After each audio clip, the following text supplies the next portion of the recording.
Hindi nagtagal ay napansin ni Dustin na tila isang abandonadong kontinente sa gilid mismo ng cosmos.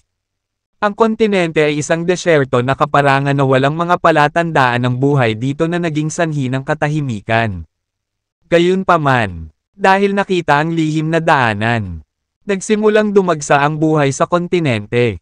Ang makapangyarihang puwersa ay nagtayo ng mga pansamantalang kuta sa kaparangan upang magsagawa ng pananaliksik at pag-aralan ang daanan. Sa puntong ito, ang kontinente ay napuno ng mahigit 100 milyong nilalang. Parami ng parami ang mga nilalang na dumarating sa kontinente para sa daanan. "Look, the passage is over there," sabi ni Hare kay Dustin, na may itinuro sa harap nila. Ang isang daanan ay matatagpuan sa itaas ng gitna ng kontinente, na umaabot ng higit sa 10,000 milya. Ang pasukan ng daanan ay nagbabantang kahawig ng bibig ng isang halimaw. Gayunpaman, hindi nakita ni Dustin na espesyal ang rift space. Gayunpaman, pagkatapos ng maraming pagmamasid, ilang mga master ng Divine Realm ang napagpasyahan na ang daanan ay maaaring humantong sa Yellow Cosmos. Ito ay hindi maganda. Ang 4 na Divine Realm Masters ay hinahagod ang bawat metro ng kontinente gamit ang kanilang espiritual na kahulugan. Kapag malapit na ang spaceship, malalaman nilang nandito tayo, sabi ni Hare. Pilit na itinatago ang nag-aalala. Tingnan mo ang mukha niya. Ang kakilakilabot na malakas na espiritual na kahulugan mula sa 4 na master ay pumuno sa kalangitan sa itaas ng kontinente. Ang mga espiritual na pandama ay pinakawalan ng pinuno ng Muklan at iba pang 3 master ng Divine Realm. Bilang karagdagan, 12 ng mga immortal na langit ang nanatiling nakabitin sa hangin, na masigasig na hulihin ang bawat nilalang na malapit ng tumuntong sa kontinente. Ang mga immortal sa langit ay pinagsamang puwersa ng Muklan, ang Divine Sect, ang Space Sect, at ang Underworld. Ang mga Panginoon ay pantay na nagkalat sa kalangitan, at walang makatakas sa kanila. Siyempre, si Dustin lang ang target nila. Ang mga nilalang na walang aura ng espiritual na kaluluwa ni Dustin ay malayang nakapasok sa kontinente. Alam na hindi titigil si Dustin hanggat hindi siya nakakalusot sa lihim na daanan. Inutusan ng 4 na Divine Realm Masters ang mga immortal na langit na hintayin ang kanyang pagdating. Ang pagpasok doon ay magiging napakahirap para sa amin, sabi ng Heavenly Majestic Pot. Umiling-iling. Dumilim din ang mukha ni Dustin. Hindi na siya makapaghintay na patayin ang 4 na master ng Divine Realm. Gayunpaman, ang kanyang kapangyarihan ay hindi nagkaroon ng pagkakataon laban sa kanila. "We have to think of a way to get in," sabi ni Hare na nakakunot ang noo. "Oo, tama ka," sabi ni Dustin pagkatapos mag-isip ng ilang sandali. Ang miasma ng bangkay ay lumalamon sa malayong kalangitan. Isang itim na karwahe na napapalibutan ng malaking hukbo ng mga bangkay na sundalo ang humaharang patungo sa Dustin. Ang lahat ng mga nilalang ay nakaalis sa paraan ng stampeding horde. Iyon ay si Prince Camo ng Underworld. Mayroong 9 na prinsipe ng Underworld. At 4 sa kanila ang narito. 4 na prinsipe ng Underworld ang papasok sa hometown ng mga Diyos. Sa ngayon, 3 lang ang nakita ko. Malamang napapunta na ang huli. Biglang may pumasok na ideya sa utak ni Dustin. Damn it, ito lang ang malinaw na shot na makukuha ko. Gumawa ng desisyon si Dustin pagkatapos magnangalit ang kanyang mga ngipin. Pagkatapos ay ibinahagi niya ang kanyang ideya kay Hare at sa Heavenly Majestic Pot. "Ano? Masyadong risky yun." Parehong inisip ni Hare at ng Heavenly Majestic Pot na katawa-tawa ang plano ni Dustin. Ngunit matapos mabigang mag-isip ng mas magandang bagay, sumang-ayon sila sa plano ni Dustin. Kaya ang spaceship ay tumakas mula sa abandonadong lupain.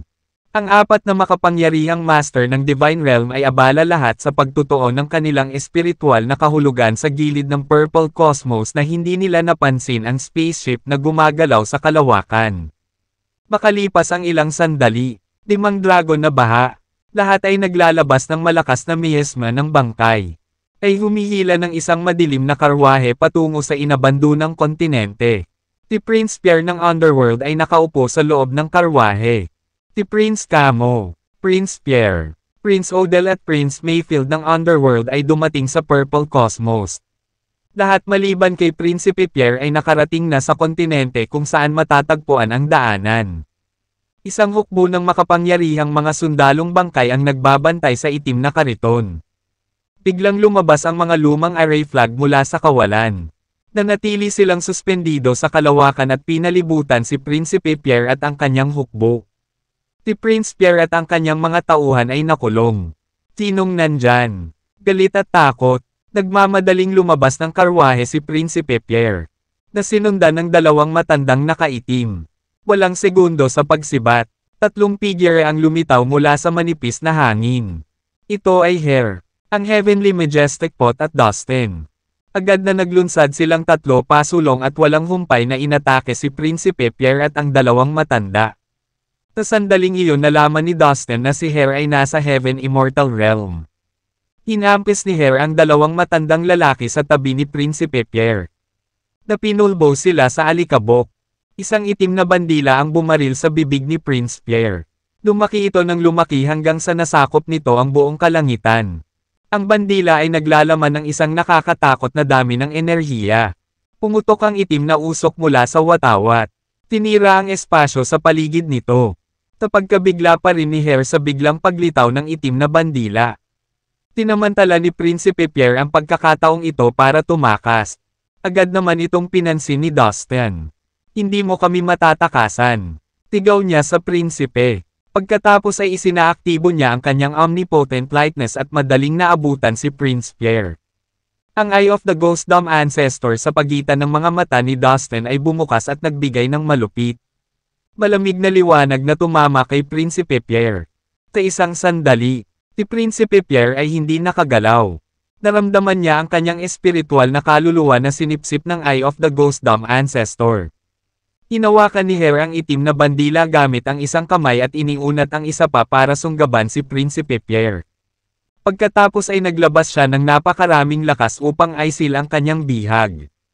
Anong pinaninindigan mo? Iligtas mo si Prince Pierre. Agad na kinasuhan si Hair ng mga bangkay na sundalo. Ang Heavenly Majestic Pot ay sumigaw ng labanan at akmang susugod sa mga sundalo. Stop! I need them! Sabi ni Dustin bago pa sila masira ng kaldero. Iniunat ni Hair ang kanyang higanting kamay at sinunggaban ang lahat ng bangkay na sundalo sa isang iglap. Ang tanging paraan para makontrol ang hukbong ito ay ang paggamit ng isang lihim na kasanayan na alam lamang ng Underworld. Paano natin sila makokontrol? Naguguluhang tanong ng Heavenly Majestic Pot. Don't worry. I have discovered. Nakangiting sabi ni Dustin. Ginugol niya ang oras sa pagperpekto sa pamamaraan ng kasanayan sa pagkontrol ng bangkay ng Underworld. Higit pa rito, hawak na ni Dustin ang corpse controller na natagpuan sa Slave Tower. Kaya naman, kumpiyansa siyang makokontrol niya ang mga nahuli na sundalong bangkay. Gamit ang isang kaway ng kanyang kamay. Ini-teleport niya ang lahat ng mga bangkay na sundalo at ang kanyang sarili sa Slave Tower. Ilang sandali pa, lumabas siya sa tore kasama ang mga sundalo. Pinilit niya ang controller ng bangkay na tulungan siyang kontrolin ang mga sundalo. Pagkatapos, si Dustin, ang Heavenly Majestic Pot at Hair ay pumasok sa karwahe ni Prince Pierre habang patungo ito sa kontinente. Hindi nagtagal. Nakarating sila sa kanilang destinasyon. Natagpuan sa bingit ng Purple Cosmos. Maraming nilalang ang nakakita sa itim na karwahe na hinihila ng 5 dragon na baha habang napapaligiran ng isang kawan ng mga bangkay na sundalo. Kaagad na napuno ng miasma ng bangkay ang langit sa itaas ng kontinente. Nakilala na ito ang kariton ni Prinsipe Pierre. Gumawa ng paraan ang mga nilalang para sa hukbo. Kahit na ang 12 ng mga immortal sa langit ay madaling pinadaan ang karwahe. Naramdaman ng pinuno ng Underworld ang karwahe sa tulong ng kanyang espiritual na kahulugan. Matapos maramdaman ang aura ni Prinsipe Pierre, nagpakawala siya ng tawa. This guy was always a diva. Panunokso na sabi ng pinuno ng Underworld habang umiiling. Ang 9 na prinsipe ay pinili niya. Kaya't sila ay lubos niyang sinamba. Nagtago si Dustin sa spaceship na nakabalat kayo bilang isang maliit na butil ng alikabok sa sahig ng bagon ni Prince Pierre. Ginawa niya ang kanyang track hiding array sa paligid ng barko upang itago ang kanilang aura. Dahil dito, nabigo ang apat na Divine Realm Master. Kabilang ang pinuno ng Muklan na makita si Dustin at ang kanyang spaceship. Tiher naman, bumaba siya sa karwahe bago ito nakalapit sa kontinente. May hawak siyang silver ball sa kanyang kamay. Ito ang kanyang huling Divine Realm Bomb. Kung ang mga bagay ay pumunta sa timog, itatapon niya ang bomba upang tulungan si Dustin na makatakas. Takabutihang palad ay naging maayos ang plano. Dumaong ang karwahe ni Prince Pierre sa kontinente nang hindi nakita si Dustin. Sunod-sunod, dumagsa ang maraming nilalang sa kontinente. Nasumikip dito. Anong nangyayari? Bakit hindi pa nagpapakita si Dustin? Sumuko na ba siya sa pagpasok sa hometown ng mga Diyos? Sabi ng pinuno ng Divine Sect sa hindi nasisiyahang tono. Siya ay libo-libong milya ang layo mula sa kontinente. Nakaupo sa magulong kawalan sa labas ng Purple Cosmos. Tahimik na naghihintay si Dustin sa karwahe ni Prinsipe Pierre. Daan-daang milyong mga nilalang ang nagtipon sa paligid ng daanan. Ito ay isang kamangha-manghang tanawin. Ang mga nilalang na ito ay nagmula sa iba't ibang mga universo. At kung hindi sila kailanman nagtitinginan sa isa't isa. Pagkatapos ng lahat, ang mga distansya sa pagitan ng mga universo ay walang hangganan. Gayunpaman, ang mga nilalang na ito ay pinagsama-sama sa isang kontinente ngayon dahil ang bihirang landas na ito patungo sa hometown ng mga Diyos ay malapit ng magbukas. Apat na makapangyarihang master sa Divine Realm ang nagpanatiling alerto sa kanilang espiritual na mga pandama. Patuloy na sinusuri ang kanilang paligid at ang buong kontinente. 12 ng mga immortal na langit ang na-deploy din sa iba't ibang lugar sa itaas ng kontinente. Na bumubuo ng isang mahigpit na defensive barrier mula sa itaas. Sa lahat ng universo, ang Divine Realm at ang Heaven Immortal Realm ay itinuturing na pinakamataas na antas ng lakas. Nag-ulo ang isip na napakaraming mandirigma ng dalawang antas na ito ang na-deploy dito ngayon para lang masubaybayan ang isang tao. Sa nakalipas na ilang araw, umalat ang balita sa apat na dakilang kapangyarihan. Kabilang ang Muklan at ang Divine Sect. Na isang taong nagngangalang Dustin mula sa Fallen Immortal Cosmos ang pumatay kay Abraham. Ang pang-apat na Young Master ng Muklan. Isa sa mga dahilan kung bakit ang apat na makapangyarihang Divine Realm Warriors mismo ay pumunta dito sa Purple Cosmos ay para hulihin si Dustin. Nagulat ang mga nilalang mula sa iba't ibang universo nang marinig nila ang tungkol dito. Ito ay hindi kapani-paniwala na ang ilang hindi kilalang tao ay maaaring gumuhit sa apat na Divine Realm Masters tulad niyan. Ang mga nilalang sa paligid ngayon ay palihim na nagchichismisan tungkol sa bagay na ito habang hinihintay nilang mabuksan ang daanan. Humigit kumulang kalahating araw ang lumipas bago umalangaw-ngaw ang isang boses. Sa wakas ay gumawa ng ilang anunsyo. Lahat, umanda. Malapit na ang pinakamagandang oras para makapasok sa daanan na iyon. Isang malakas na dagandong na parang kulog ang umalangaw-ngaw sa gitna ng kontinente. Pagkatapos ay kumalat. Ang lahat ng mga nilalang na naghihintay ay agad na sumigla. Bumaling ang lahat sa malalim na itim na bitek sa kalawakan sa itaas ng gitna ng kontinente. Isang matandang lalaki na may kulay abong buhok ang lumitaw malapit sa siwang. Sa kanya nanggaling ang boses kanina. Pagkatapos ng talakayan sa higit sa 100 puwersa, naabot namin ang isang pinagkasunduan. Sa pagkakataong ito, kahit sino ay pinahihintulutan na pumasok sa daanan na ito hanggat umaangkop ang kanilang cultivation base level. Walang limitasyon sa mga numero upang ipasok ito. Ang lahat ng nilalang mula sa lahat ng sansinukob, hanggat sila ay nasa Earth Immortal Realm o sa ibaba, ay maaaring pumasok sa daanan ayon sa gusto nila. Gayunpaman, paalalahanan na, tulad ng natuklasan ng marami sa aming mga magsasaka. Bagaman ang sipi na ito ay maaaring humantong sa Yellow Cosmos, ito ay puno rin ng hindi kilalang mga panganib. Ang sipi ay maaaring maglaman ng mga kakilakilabot na hindi mabilang. Alam naming narito ka para sa pagkakataong maabot ang Yellow Cosmos at ang pasukan sa hometown ng mga Diyos. Ngunit napakaliit ng pagkakataong mangyari iyon. Sana ay handa kayong lahat. Sabi ng matandang may kulay abong buhok sa bumang na boses. Tapat na ang lakas nito na para bang direktang nagsasalita sa tenga ng bawat tao. Nakilala ng ilang tao na ang matandang ito ay mula sa isang makapangyarihang puwersa. Marami pa ang natahimik matapos marinig ang sinabi ng matanda. Nagsisimula na silang matanto na ang inaakalang gininto ang pagkakataong ito ay maaaring dumating sa presyo ng buhay ng isang tao. At kung gayon, ano ang silbi nito? Ang mga madaling masiraan ng loob ay nagsimulang tumakas. Hindi handang ipagsapalaran o isuko ang kanilang mapayapang buhay. Gayunpaman, ang karamihan sa mga nakalap na nilalang ay hindi gaanong napigilan. Lahat sila ay mga elite. Maingat na pinili ng kani-kanilang universo. Bawat isa sa kanila ay may magandang cultivation base at malakas na kalooban. Hindi sila masisindex sa pamamagitan lamang ng ilang mga babala. Bukod pa rito, ang mga nilalang mula sa fallen immortal cosmos ay hindi pinahihintulutang makilahok dito. Kaya't hinihikayat namin ang lahat na bantayan. Kung makatagpo ka ng sino man mula sa fallen immortal cosmos sa daanan, talakayin at patayin sila sa paningin. Ang malalaking puwersa ay napakagandang gagantimpalaan ang sinumang pumatay ng mga nanghihimasok mula sa fallen immortal cosmos. Lalo na kung makakapatay ka ng isang maliit na tao na nagngangalang Dustin. Ang kanyang kamatayan ay magdadala sa iyo ng 4 na patak ng Divine Liquid. Anunsyo ng matanda, bulalas ng pagkagulat at pagkamangha.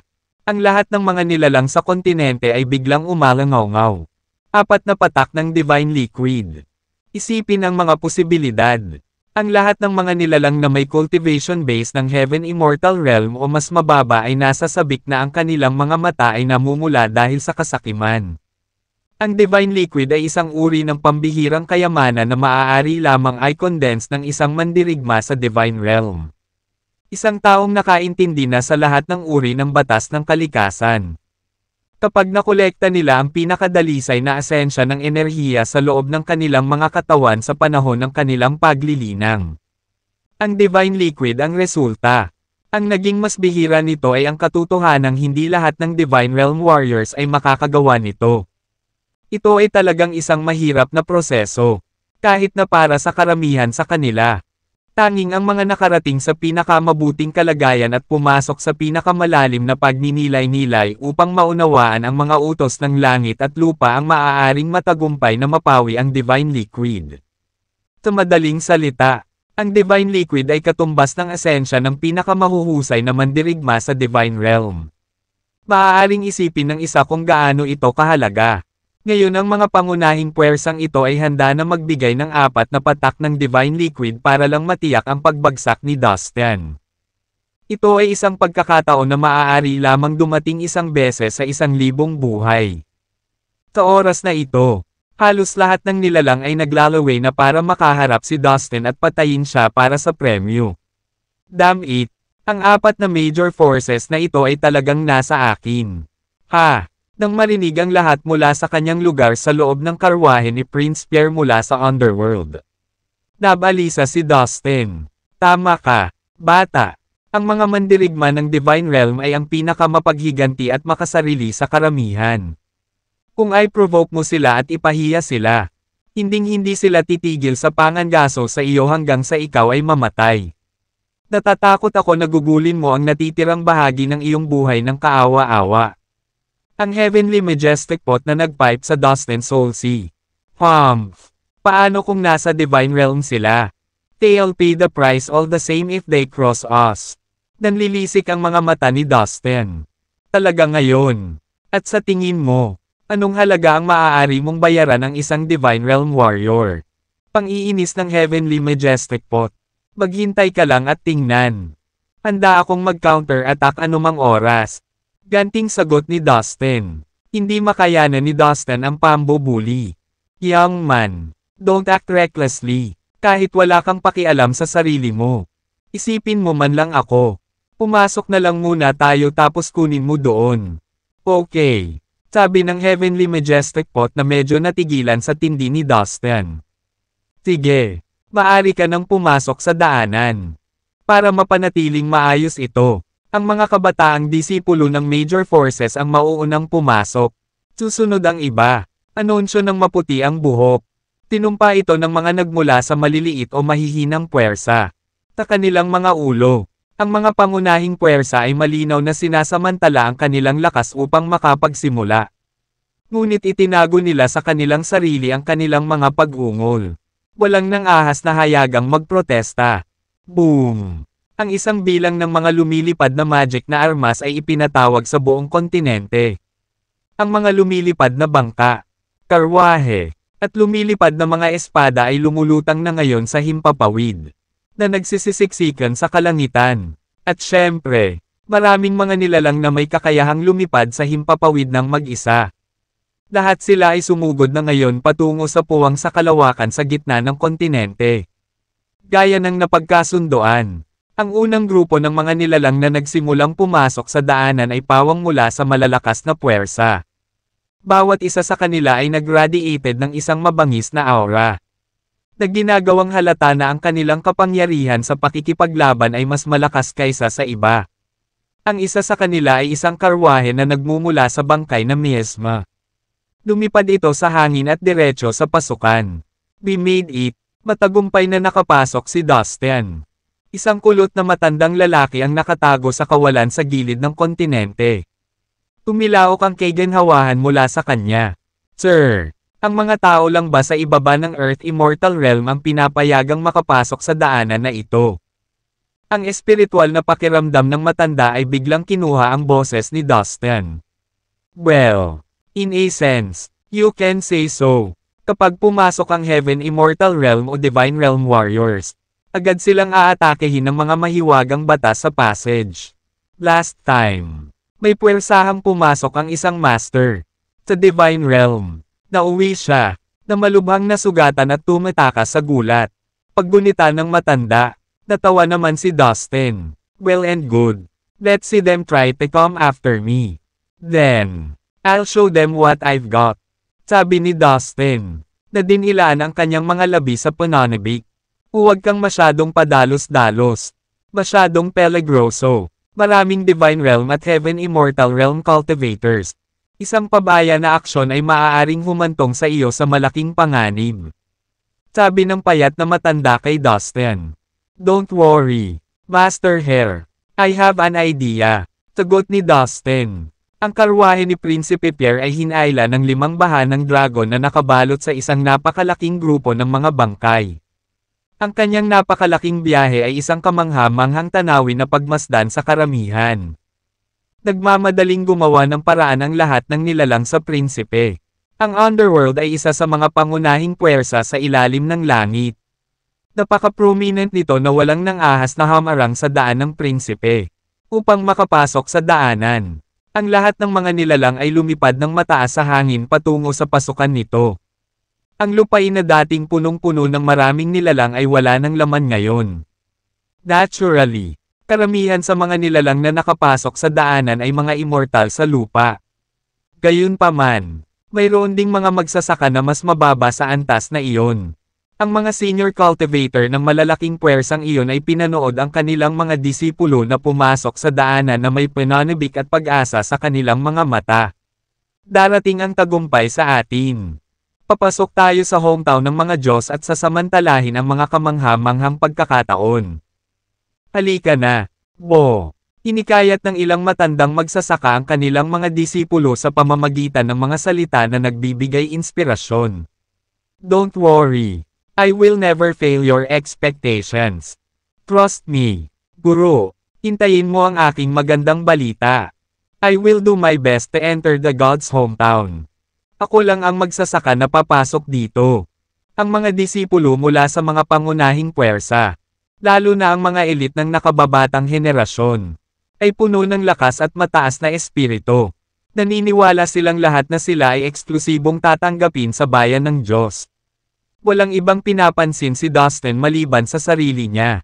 Pinaandar niya ang karwahe ng prinsipe, na tumatakbo sa bilis ng kidlat. Walang sorpresa. Nauna siyang nakarating sa daanan. Nagawa namin. Nakahinga ng maluwag si Dustin. Damn it, boy. Masyadong delikado iyon. Kung natuklasan tayo ng mga cultivator ng Divine Realm na iyon at mga immortal na langit, patay na karne tayo. Nakahinga rin ng maluwag ang Heavenly Majestic Pot. May mali, may kakaiba sa ugali ni Pierre. Tumagulong kawalan sa gilid ng Purple Cosmos. Biglang may naramdamang kakaiba ang pinuno ng Underworld. Umunat ang noo niya na may pag-aalala. Ano ito? Habang papasok na sila sa daanan. Namangha si Dustin nang makakita ng kakaibang eksena. Naisip ni Dustin na ang daanan ay isa lamang ordinaryong lagusan ng espasyo na may 4 na pader na may mga regular na hadlang sa espasyo. Dapat itong maging kasing boring at karaniwan tulad ng anumang mga tunnel. Hindi niya inaasahan na ang daanan ay isang walang hanggan na malabong espasyo. Mayroong kahit na mga celestial na katawan kabilang ang araw, buwan, at hindi mabilang na mga bituin sa espasyong iyon. Lumutang sila sa magulong espasyo na parang isang malalim na cosmic spectacle. Sa gitna ng magulong kawalan, isang kahanga-hangang lungsod ang nakatayo sa daan. Ang engranding lungsod ay itinayo mismo sa dulo ng daanan. Umalangaw-ngaw sa buong kalawakan ang dagandong ng mga dragon at ang mga himno ng nagliliyab na mga phoenix. Kahit na ang arkitektura ng lungsod ay mukhang orthodox, tila ito ay tatayo doon magpakailanman. Napahinto ang lahat para sumulyap sa sinaunang lungsod. Mayroon itong aura na bininyagan ng panahon. Na tila hinding-hindi ito maglalaho sa paglipas ng panahon. Isang sinaunang lungsod sa ilalim ng mabituing kalangitan. Maraming tao ang nagulat sa kanilang nakita. Naniniwala ako na nakita ninyong lahat ang dakilang lungsod na pinarangalan ng panahon. Ito ang unang hamon na kailangan ninyong pagtagumpayan.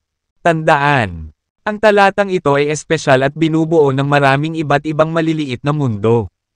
Bukod dito, maraming hindi kilalang nilalang na nabubuhay sa maliliit na mundong iyon. Ang ilan sa kanila ay mga maalamat na nilalang na matagal nang nawala sa labas ng mundo. Mas mabuting huwag mong pukawin ang mga katutubong nilalang sa maliliit na daigdig na iyon. O magdulot ka ng maraming kaguluhan na hindi mo matatakasan. Umalangaw-ngaw ang boses ng maputi ang buhok mula sa labas ng daanan. Ang lungsod ay napakalapit sa pasukan ng daanan na ang isang tinig mula sa labas ng mundo ay maririnig. Mukhang ligtas na ako ngayon. Habang pinapatakbo pa niya ang karwahe ng prinsipe, iniligpit ni Dustin ang spaceship. Ang prinsipe ay palaging nakaupo sa karwahe. Dahil ang kanyang cultivation base ay tinatakan ni Hare gamit ang isang lihim na kasanayan. Hindi siya makapagsalita o makagalaw. Kahit na ang kanyang espiritual na kaluluwa ay isinara. Upang hindi siya makipag-usap sa sinuman sa pamamagitan ng kanyang espiritual na kahulugan. Maraming salamat sa iyo. Kamahalan. Hindi ako nakapasok sa daanan kung wala ang tulong mo. Napaka-gentleman mo. Napakahalaga sa akin ng iyong kumpanya. No words can express my gratitude to you. Nakangiting tumingin si Dustin sa prinsipe. Sarcastic ang tono nito habang pinagtatawanan ang paralisadong prinsipe. Naiinis na. Tinitigan ni Prinsipe Pierre si Dustin. Parang matalim na kutsilyo ang pananakit ng puso ni Dustin. Bilang prinsipe ng Underworld, walang nang ahas na saktan siya. Iginagalang siya ng mga tao saan man siya magpunta. Gayunpaman, nakakulong na siya ngayon, at nasangkot sa mga palihim na ginawa ni Dustin.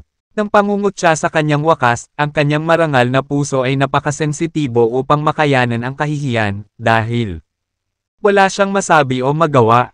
Tinitigan lamang ni Prinsipe Pierre si Dustin na may hinanakit sa kanyang mga mata. Gusto niyang punitin si Dustin sa oras na mabigyan siya ng pagkakataon na gawin iyon. Kasabay nito, nahulaan na niya kung sino ang kidnapper niya, ang kasumpa-sumpa na human bastard na nagngangalang Dustin mula sa fallen immortal cosmos. Hindi kailanman makapasok si Dustin sa daanan ng publiko. Nais ng 4 na Divine Realm Cultivator ang kanyang ulo. Kaya walang ibang paraan si Dustin para makapasok sa daanan kundi ang hulihin ang prinsipe at itago ang sarili sa karwahe ng Maharlika. Sa oras na iyon, karamihan sa mga nilalang ay pumasok sa daanan at nagtipon sa harap ng tarangkahan ng sinaunang lungsod. Ang mga pader ng lungsod ay natatakpan ng makakapal na marka at mga butas na pinutol ng mga palakol at tinusok ng mga espada. Ang dumi sa gitna ng pintura ay nagsiwalat ng posibleng edad ng lungsod.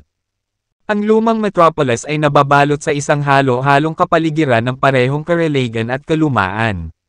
Damang-dama ang mga mahiwagang batas ng kaayusan na nagtatago sa likod ng mga bitek ng mga pader ng lungsod. Tila ito ay inukit upang magdala ng kapayapaan sa sinaunang lungsod at protektahan ito mula sa mga sakuna. Ang tarangkahan ng lungsod ay mahigit 10,000 metro ang taas. Ito ay gawa sa mga bihirang sira-sira na mga bato na wala sa labas ng mundo. Marami ring marka mula sa mga espada at martilyo. Nakaramdam ng kaba ang lahat nang makita ang malalim na talam sa tarangkahan. Terena sa loob. Hindi nagtagal. Tinubukan ng ilan sa mga nilalang na pumasok sa gate ng lungsod. Ang tarangkahan ng sinaunang lungsod ay sarado. Ngunit hindi ito nakalock. Umakbang ang pinakamatapang na nilalang at itinulak ang gate. Ang orifice ay sapat na maluwang para makapasok ang mga tao at makita ang loob ng lungsod. Sa susunod na sandali, ang lahat ng mga nilalang ay sumugod sa lungsod na parang isang malakas na agos. Kung gagamitin natin ang spaceship at ang track hiding array, maaari ba nating mabilis na makuha ang ilan sa mga nilalang na iyon ng palihim? Biglang tanong ni Dustin sa Heavenly Majestic Pot. Oh, anong gagawin mo? Tanong ni Dustin na ikinagulat ng Heavenly Majestic Pot. Ang Underworld, ang Divine Sect, ang Space Sect, at ang Moklan ay palaging laban sa akin. Pinaplano kong hulihin ang ilan sa kanilang mga disipulo at patayin sila sa harap ng 4 na cultivator ng Divine Realm sa labas. Alam mo, para lang ipaalam sa kanila na hindi ako duwag at hindi nila ako basta-basta mabubuli na parang bata sa paaralan. Nikatikip ang ngipin ni Dustin habang iniisip ang lahat ng problemang dinala sa kanya ng mga ito. You brat, do you have a death wish? But come to think of it, your plan is not that bad. Mata sa mata, at ngipin sa ngipin. Gusto ko ang ugali mo. Sa lahat ng nabubuhay na nilalang dito. Passage. Ang pinakamakapangyarihan ay ang mga immortal na lupa. Wala sa amin ang katapat nila. Gayunpaman, ang sinaunang lungsod ay tila nakaakit ng atensyon ng lahat. Lahat sila ay gustong pumasok dito sa unang minuto. Kung tayo ay sapat na maingat, posibleng mahuli natin ang ilan sa mga mahihinang magsasaka. Tinabi ng Heavenly Majestic Pot kay Dustin pagkatapos ng mabilis na pagsusuri. Okay. Act now. Ungol ni Dustin sa mahinang boses. Gaya ng pinlano. Inutusan ng Heavenly Majestic Pot ang spaceship na maglayag palabas ng karwahe ni Prinsipe Pierre ng palihim. Inilipad nito ang sisidlan patungo sa isang kumpol ng mga disipulo ng Divine Sect. Ang mga flag ng track hiding array ay na-deploy din sa spaceship. Dahil sa dobleng epekto ng dalawang magic treasure, ang barko ay naitago ng mabuti. Walang ordinaryong nilalang ang madaling makatuklas sa kanila. May mali kay Pierre. Posible ba? Sa isang lugar sa labas ng gilid ng Purple Cosmos, nakaramdam pa rin ng pagkabalisa ang pinuno ng Underworld. Habang nag-iisip pa siya kung ano ang nangyari, sa wakas ay natauhan siya. Lubusang dumilim ang kanyang mukha. Pumasok na si Dustin sa daanan na iyon. Sa wakas ay sinabi ng pinuno ng Underworld sa iba pang 3 cultivator ng Divine Realm. Ano? Paanong posible iyon? Ang iba pang 3 Divine Realm cultivator ay halos tumalon sa kanilang mga paa. Paano siya makakatakas sa pagtuklas ng lahat ng ating espiritual na pandama at makapasok sa daanan? Sigurado ka ba dyan? Tanong ng pinuno ng Moklan. Malinaw na nagdududa sa pinuno ng mga hinala ng Underworld. May nangyaring masama sa karwahe ni Pierre. Bumilis ito hanggang sa daanan at siya ang unang dumaan. Ngunit hindi iyon isang bagay na gagawin niya. Gusto niyang mabagal ang mga bagay. Giit ng pinuno ng Underworld. Ang mga master ng Divine Realm. Sa kanilang mabilis na katalinuhan at matalas na pag-unawa sa mundo, ay agad na naunawaan ang sitwasyon. Nagdilim ang kanilang mga mukha sa sinabi ng hepe. Tinasabi mong hostage ni Dustin si Prince Pierre at ginamit ang kanyang karwahe para makalampas sa amin at makapasok sa daanan. I have to admit this Dustin is pretty sly. The leader of the Space Sect summarized with a sigh. Closed his eyes and massaged the bridge of his nose in frustration. Para sa 4 na Divine Realm Masters, ang pag-unlad na ito ay dumating bilang isang sampal sa mukha. Sa kabila ng kakilakilabot na defensive arrays na ginawa nila. At ang 12-dosenang immortal na langit na nakakalat sa buong kontinente. Nakahanap pa rin si Dustin ng paraan para makalusot sa kanila. Kung sakaling maging publiko ang impormasyong ito, hinding-hindi nila ito mabubuhay. Samantala, bago ang matayog na sinaunang lungsod. Wala nang tao dito. Nauna na silang lahat sa sinaunang lungsod. Sa palagay ko ay wala nang ibang mahuhuli. Sabi ng Heavenly Majestic Pot kay Dustin. Oo. Sa palagay ko sapat na ang mga nahuli natin. Sumang-ayon naman si Dustin. Sabay ngiti. Tanging si Dustin at ang palayok ang naiwan sa harap ng napakalaking sinaunang lungsod. Kasama ang karwahe na kanilang na-hijack mula kay Prince Pierre. Ang lahat ng iba ay mabilis na sumugod sa lungsod. Hindi man lang sila pinabayaan ng pangalawang tingin. Gamit ang spaceship at ang track hiding array. Tinambangan ni Dustin at ng Pot ang mga miyembro mula sa 4 na pangunahing puwersa sa karamihan. Ibig sabihin, mga mandirigma mula sa Underworld. Ang Divine Sect, ang Moklan, at ang Space Sect. Ang buong proseso ay napunta ng walang sagabal. Iniiwasan ang anumang pagtuklas. Kung tutuusin, madaling magtago sa kaguluhan. Daan-daang milyong mga nilalang ang sumugod patungo sa mga pintuan ng lungsod. Siyempre, si Dustin at ang palayok ay ang mga exception. Nag-abala sila sa kanilang mga sarili sa paglilibot sa karamihan, na nakatago sa nag-iisa at mahihinang mga alagad ng 4 na puwersa. Na-maximize ni Dustin ang paggamit ng Eye of the Ghost Dumb Ancestor. Kung sino man ang sinanay niya sa kanyang malamig na mga mata ay biglang mawawala ng malay at lahat ng kakayahang lumaban. At sa gayon ay magiging handa para sa madaling makuha. Ngayong tapos na ang pagmamadali at wala ng ibang tao sa paligid.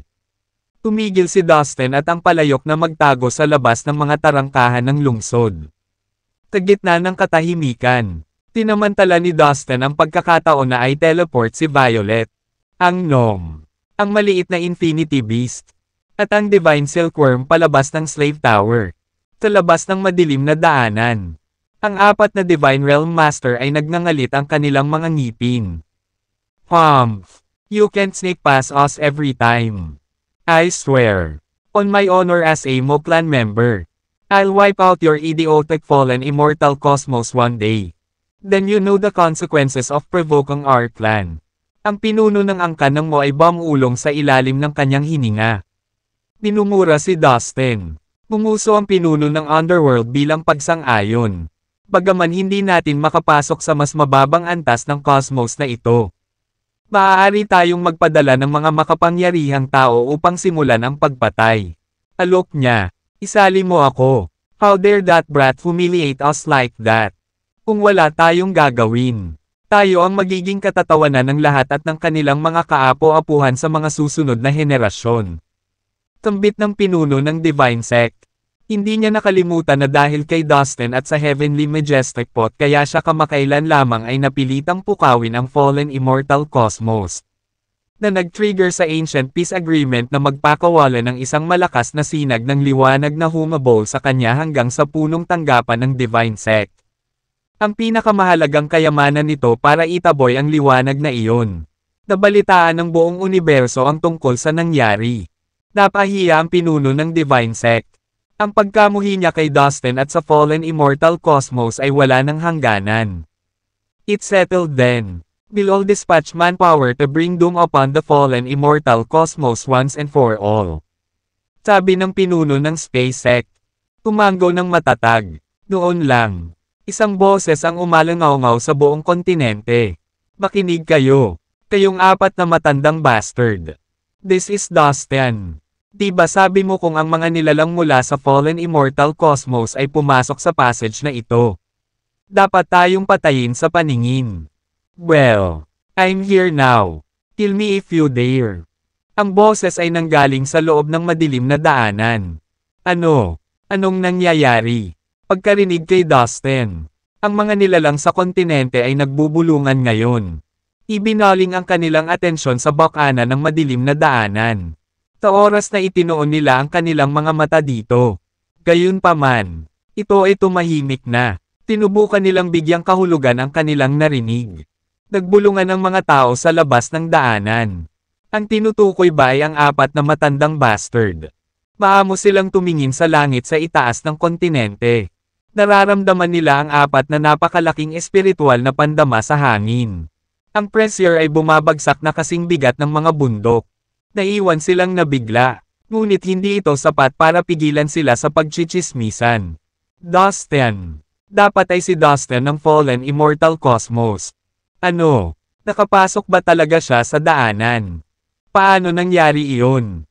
Nang kumalat ang realisasyon, lalo lang lumakas ang huni at bulong. Alam ng lahat ang Muklan, ang Divine Sect, ang Underworld, at ang Space Sect na kamakailan ay nagkaisa upang hanapin si Dustin. Isa itong paksang pinag-uusapan sa Purple Cosmos. Alam nilang lahat ang nangyari. Isa pa, alam nilang lahat ang pangalan ni Dustin. You little bastard. Lumabas ka sa daanan at sumuko ka na. Ang pinuno ng Muklan ay umungal. Ang mga soundwave ay naging sanhi ng pag-alon ng hangin sa itaas ng buong kontinente. Tumugod din sila sa daanan. Kumalat sa loob. Ang mga soundwave ay gamulong at bumagsak sa lugar na parang dumadagandong na alon. Ang mga hayop na nagmumula sa nakakakilabot na aura pagkatapos ay nagkatawang tao mula sa mga soundwave at umarangkada patungo sa Dustin. Kahanga-hanga. Isang natigil ang bulalas ni Dustin. Takabila ng kanyang sarili. Ang dagandong ng pinuno ng angkan ay naglalaman ng isang lihim na espiritual na kasanayan sa pag-atake ng kaluluwa. Ang mga mabangis na hayop na ito ay nabuo sa pamamagitan ng enerhiya ng mga espiritual na kaluluwa at nagkaroon ng napakatinding lakas sa pakikipaglaban dahil dito. Move! Wala kang laban sa mga halimaw na ito. Desperadong sigaw ng Heavenly Majestic Pot kay Dustin. Isa itong soul attack mula sa isang master ng Divine Realm. Napakakaunting tao sa lahat ng sansinukob ang makatiis nito. Ngunit biglang nagsimulang lumiwanag ang matayog na sinaunang lungsod sa likod ng Dustin. Ang mga misteryosong nagniningning na ron ay lumabas mula sa may batik-batik na mga pader ng lungsod at lumipad patungo sa mga hayop. Puff! Tapakikipag-ugnay sa mga ron. Ang mga hayop ay sumabog na parang mga bula ng sabon. Ang mga mahiwagang ron, gayunpaman, ay lumilitaw na walang nasaktan at walang iba. Takabaligtaran. Naramdaman lamang nila ang isang mainit na simoy ng tagsibol kay Dustin. Kaya ito ang mabigat na kapangyarihan ng batas sa pagpasa. Parehong natuwa si Dustin at ang palayok sa natuklasan. May panuntunan na tanging ang mga immortal na lupa o mas mahihinang mandirigma o nilalang mula sa underworld ang pinapayagang makapasok sa daanan. Ang mga immortal na langit o mas malalakas na master ay nahuling inaatake ng kapangyarihan ng batas sa daanan. Tulad ng nasaksihan lamang ni Dustin. Kahit na ang kanilang malalakas na pag-atake ay mapipigilan. Bagamat kanina pa ito nagpapanik. Ang Heavenly Majestic Pot ay nakaramdam na ng lakas ng loob. Nakakailang pag-atake. Halika at kunin mo kami. Ikaw anak ng aso. 1/3. Takatunayan. Ipadala ang iyong buong Muklan dito. Ipapakita ko sa iyo ang lahat. Ang Heavenly Majestic Pot ay nanunuya. Nabusog sa panibagong kumpiyansa. Itinapon ni Dustin ang lahat ng kanyang mga bihag sa Slave Tower. Gamit ang isang alon ng kanyang manggas. Nag-teleport siya ng ilang miyembro ng Muklan palabas ng tore at papunta sa larangan ng digmaan. Hoy! Matandang bastard mula sa Muklan. Tigaw ng Heavenly Majestic Pot upang makuha ang atensyon ng pinuno ng Muklan. Pagkatapos, itinapon nito ang mga bihag sa pasukan ng daanan upang masaksihan ng lahat ng nilalang mula sa labas ng daanan ang eksena. Guro, iligtas mo kami. Ang mga bihag ay sumigaw. Napahiya at natakot. How dare you? Pakawalan mo na sila. Ang tinig ng galit ng pinuno ng Muklan ay umalangaw-ngaw sa itaas ng kontinente. Sa ikalawang pagtatapos niya sa kanyang pangungusap, sumabog ang kanyang mga miyembro ng angkan at agad na naging ambon ng dugo. Pagkatapos at doon, ang mga miyembro ng Muklan ay namatay.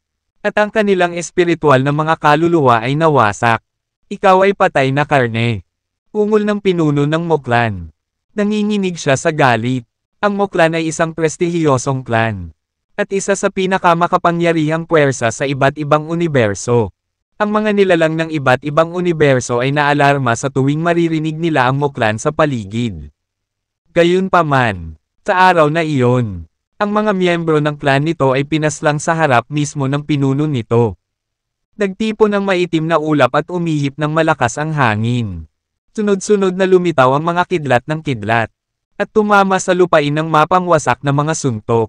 Ang buong kontinente ay yumanig ng husto. At ang kalawakan ay sumabog ng husto. Kumalma ka, buddy. Huwag mong sirain ang kontinenteng ito. O ang daanan ay masisira din. Kapag nangyari iyon, hindi na makakabalik ang ating mga tauhan. Paalala ng isa sa tatlo pang makapangyarihang cultivator ng Divine Realm. Nang marinig ito, bahagyang nakontrol ng pinuno ng Muklan ang kanyang galit. Swish! Isang napakalaking kamay ang biglang lumitaw sa itaas ng kontinente.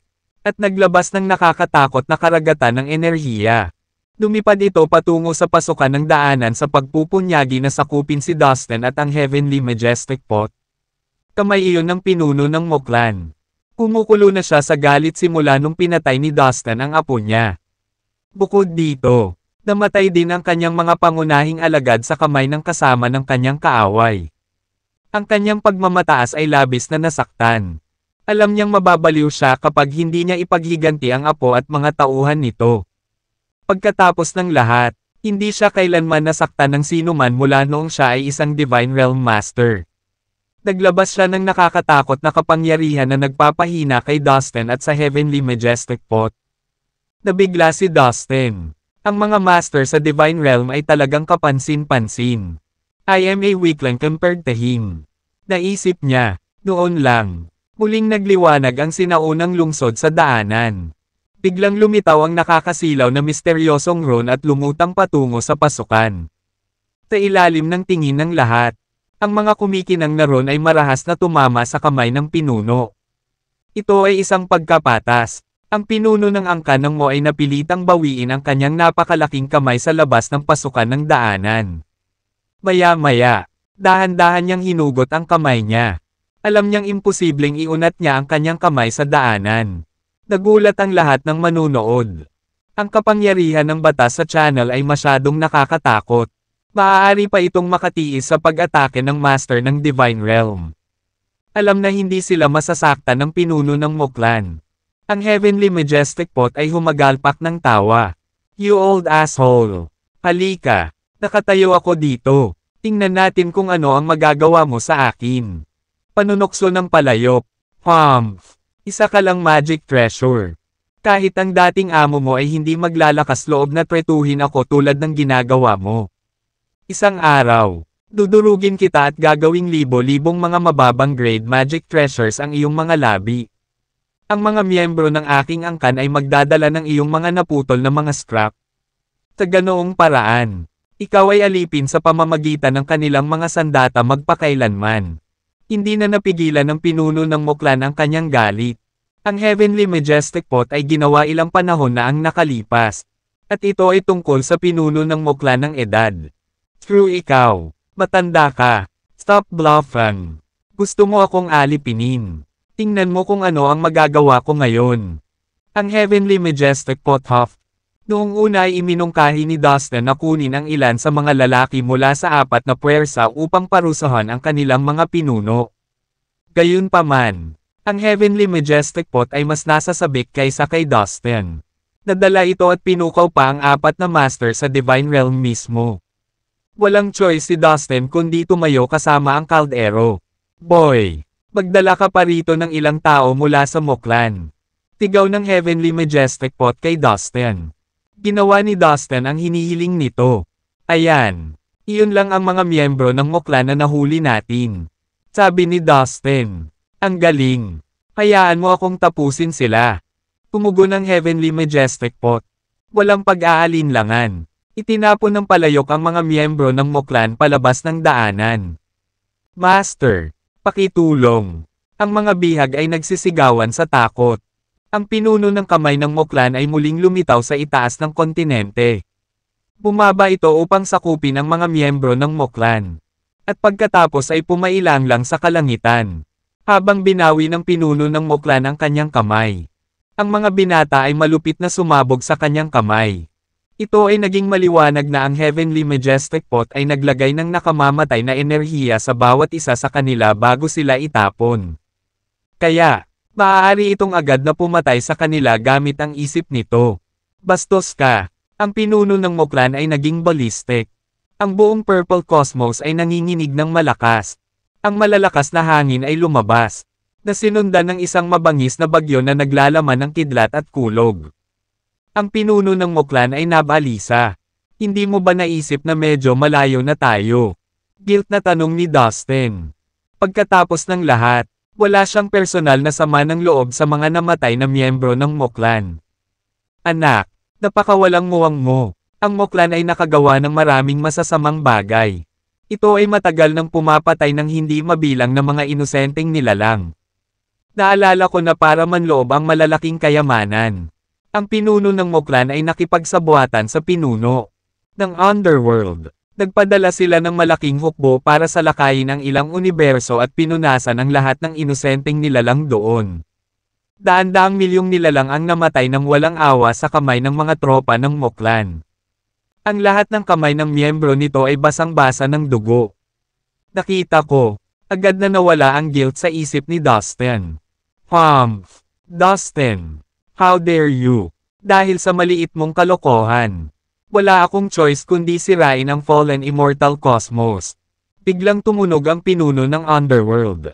Ang kanyang boses ay kasing lamig ng yelo, na nagpapadala ng lamig sa gulugad ng mga tao. Humph! Kahit na hindi kita ginugulo, lusubin mo pa rin ang fallen immortal cosmos. Huwag mo akong gawing dahilan. Noong nakaraan, ang mga tauhan mo ay pumatay ng milyon-milyong nilalang ng fallen immortal cosmos ng brutal bago pa nila alam kung sino ako. Bulalas ni Dustin. Ang mga pinuno ng pinakamakapangyarihang puwersa ay may posibilidad na maging pinaka-agresibo. Tasamantalahin nila ang bawat pagkakataon upang salakayin ang mga mas mababang antas ng universo at pagnakawan ang lahat ng uri ng mga mapagkukunan upang bumuo ng kanilang sariling mga angkan. Ang mga pinuno ng Underworld, ang Moklan, at ang Divine Sect ay pawang walang awa at masama. Marami silang nagawang hindi masabi. Hindi man sila ginulo ni Dustin. Nagplano pa rin sila ng pag-atake sa fallen immortal cosmos. Dati, ang hukbo ng bangkay na sundalo mula sa Underworld ay sumalakay sa fallen immortal cosmos. Halos katayin nito ang lahat ng nilalang sa cosmos na iyon. Ganap na alam ang paraan ng pagharap ng malalakas na puwersang iyon sa mga bagay-bagay. Pinili ni Dustin na labanan ang mga master ng Divine Realm na ito ng lantaran. Anak, kumuha ako ng ilang lalaki mula sa Underworld. Malakas na sabi ng Heavenly Majestic Pot kay Dustin. Direktang nag-teleport si Dustin kay Prince Pierre ng Underworld at iniabot siya sa palayok. Hoy, matandang bungo mo mula sa Underworld. Tigaw ng Heavenly Majestic Pot habang itinataas nito sa ere si Prince Pierre. Palayain mo siya ngayon. Nag-aalalang ungol ng pinuno ng Underworld. May masamang ngiti. Umilos ang Heavenly Majestic Pot. Nagpakawala ng masakit na sigaw. Ang kalahati ng katawan ni Prinsipe Pierre ay agad na nagkapira-piraso. Tulungan mo ako. Humihingi ng tulong si Prinsipe Pierre. Masyado ka nang lumayo. Ang pinuno ng Underworld ay kumulog. Ang kanyang mga mata ay puno ng masugid na mamamatay tao na kalooban. Ang kanyang dagandong ay umalangaw-ngaw sa buong kontinente at nagpagulong-gulong ang maitim na ulap. Nakapangangilabot na mga pangitain na nagpapakita ng limpak-limpak na mga bangkay na kumikislap sa itaas ng kontinente na may mga bulok na bangkay na nakabitin sa hangin at naglalabas ng mabahong amoy na miasma ng bangkay. Na nagdulot ng nakakagigil na kadiliman habang hinaharangan nito ang araw. Sumunod na sandali, ang medyo mahina at walang magawang mga nilalang sa kontinente ay hindi napigil ang lumuhod. Nanginginig sa takot. Nabigla sila sa biglaang pag-unlad ng mga kaganapan. Hindi handa sa pagbagsak na kanilang nasaksihan. Hindi kailanman sa kanilang mga wildest imaginations ay naisip nila na may mangyayaring ganito. Ang mga master ng Divine Realm ay talagang hindi magagapi. Ang kanilang galit ay madaling durugan ang hindi mabilang na mga nilalang. Takalahati ng kanyang katawan na nasugatan at dumudugo. Si Prinsipe Pierre ay natakot. Ngunit higit pa doon. Siya ay nagngangalit sa galit. Master, pinatay ng taong brat na ito ang aking mga bantay at kinuha ang aking karwahe mula sa akin. Nakagawa siya ng pinakakarumaldumal na krimen. Humihingi ako ng paghihiganti. Patayin siya ngayon at wakasan ang kanyang miserableng buhay. Tigaw niya sa langit. Palibhasa'y napili bilang isa sa mga kandidatong mamuno sa underworld balang araw. Palagi siyang namumuhay ng maayos at maginhawang buhay. Na tinatrato ng may lubos na paggalang. Kailanman ay hindi siya tinatrato ng ganito. You stupid human boy and you shitty pot. Release him right now. You have choose the wrong side of fate. Are you sure that you want to be my enemy? Sabi ng pinuno ng underworld sa hindi nasisiyahang tono matapos niyang pigilan ang kanyang galit. Ano ba yung pinagsasabi mo? Magkaaway na tayo. Siguradong nananaginip ka ngayon. Hindi maiwasang mapangiti ni Dustin. Ang siyam na prinsipe ng iyong sinumpaang underworld ay nakilahok sa pangangaso. Maraming beses. Ang bawat isa sa kanila ay pumatay ng daan-daang milyong nilalang sa hindi mabilang na mundo. Ngayon, mabibigyan ng hustisya. Ipaghihiganti ko ang mga inosenteng nilalang na namatay sa iyong mga kamay. Tinutuya din ng Heavenly Majestic Pot si Prinsipe Pierre na may masamang ngiti. Dahil medyo matagal na ito. Alam ng palayok kung gaano karaming kasuklam-suklam na bagay ang ginawa ng mga miyembro ng underworld. Kaya't hindi ito nakaramdam ng pagsisisi o pag-aalinlangan. Na ibinaba ang mga miyembro nito. Dahil ayaw na niyang mag-aksaya pa ng oras sa walang kwentang chit-chat. Inipon nito ang lakas at binasag ang natitirang bahagi ng katawan ni Prince Pierre. Namatay si Prince Pierre sa lugar. At para sa kabutihan, ang kanyang kaluluwa ay agad na nawasak at sa gayon ay wala siyang pagkakataong mabuhay muli. Nang makita ito, ang pinuno ng underworld ay tumalikod at umungal ng galit na galit. Nakagawa kayo ng hindi mapapatawad na mga krimen laban sa ating underworld. Dapat pagbayaran ninyong dalawa ang ginawa ninyo. Ihanda ninyo ang inyong mga sarili dahil ipapadala kita sa kaawa-awa mong gumagawa. Tigaw niya, mayroong siyam na kandidato na magkakasunod para sa susunod na pinuno ng underworld. Si Irvin ay pinatay na ni Dustin. At si Pierre ay kamamatay lamang sa kamay ng Heavenly Majestic Pot. Malaking pinsala iyon sa reputasyon ng underworld. Sa isang iglap, daan-daang milyong mga bangkay ang nagtipon sa itaas ng kontinente. Sa pamamagitan ng isang malakas na puwersa. Tila ay naging isang higanting bungo. Mabilis itong kumilos at ibinuka ang bibig. Bumaba ito at sinubukang lumunin si Dustin at ang Heavenly Majestic Pot na nakatayo sa daanan. Ngunit bago pa man ito makarating sa daanan, maraming misteryosong ron ang lumabas mula sa sinaunang lungsod na matatagpuan sa daanan. Lumipad palabas ang mga ron at tinabyunan ang higanting bungo.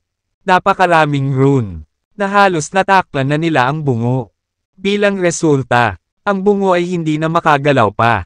Hindi pa banggitin na maabot ang mga target nito. Ang Dustin at ang Heavenly Majestic Pot. Humph! Heavenly Majestic Pot, ikaw ang aming magic treasure. Ngunit tinalikuran mo kami at nakipagsabuatan sa bastos na ito. Wala ka bang nararamdamang kahihiyan o pagkakasala sa iyong amo? Ang tinig ng pinuno ng Divine Sect ay malamig na umalangaw-ngaw sa itaas ng buong kontinente. Seryoso, dinadala mo ang matandang amo ko dito. Paano mo nabanggit ang pangalan niya? Nakakahiya. Hayaan mo akong magtanong sa iyo. Noon, ang aking matandang amo ay tinambangan at nilabanan ang kanyang mahiwagang mga kaaway.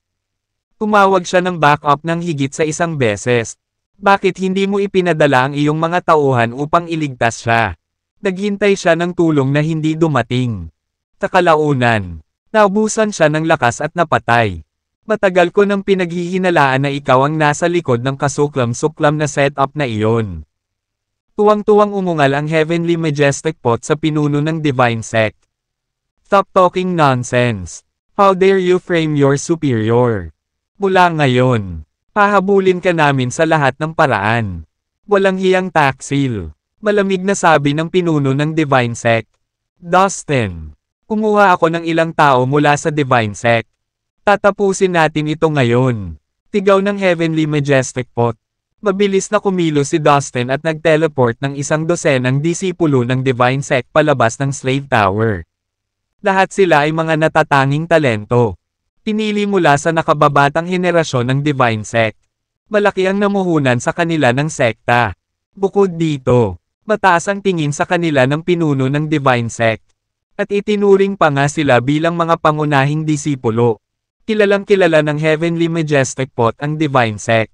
Kaya nahuli nito ang mga taong ito na minahal ng pinuno ng Divine Sect. You pathetic old bastard. Watch me. Aalamin ko ang katotohanan at ipaghihiganti ko ang aking matandang amo. Kapag nalaman kong ikaw ang nasa likod ng alinman sa mga iyon. Isiguraduhin kong tatanggalin ka kahit na ang buhay ko pa ang kapalit nito. Sabi ng Heavenly Majestic Pot sa nagngangalit na mga ngipin. Halata sa boses nito na ito ay walang kamali-mali at walang kondisyon na tapat sa matandang amo nito. Napakaraming taon na ang lumipas mula nang mapatay ang matandang amo nito sa labanan. Ngunit sariwa pa rin ang masakit na alaala at walang halaga ng pang-aaliw ang makapagpapagaan sa pagdurusa nito sa pagkawala. Walang halaga ng namatay na miyembro ng Divine Sect ang makakatumba sa trahedya ng kanyang pagkamatay. Hindi, ito ay ang pagkamatay mismo ng pinuno ng Divine Sect. Parg! Umalangaw-ngaw ang mga tunog ng pagkabalisa. Ang mga disipulo ng Divine Sect ay sumabog at ang kanilang mga kaluluwa ay naduraj matapos silang itapon sa labas ng daanan. Hindi. Ang dagandong ng pinuno ng Divine Sect ay umalangaw-ngaw sa buong kontinente. Bawat nilalang na nakasaksi nito ay gulat at nanigas sa takot. Hindi ako makapaniwala na magkakaroon sila ng mga bola upang mahawakan ang mga disipulo ng mga master ng Divine Realm. At saka, mga hanggal na mahina lang sila. Human brat, Heavenly Majestic Pot, never kaming nagkasala sa iyo. Inalis mo sa amin ang minanang magic treasure. At gusto lang namin itong ibalik. Narito ang alok ko. Ibalik sa amin ang spaceship at palayain ang aming mga alagad. Pagkatapos I will let this slide.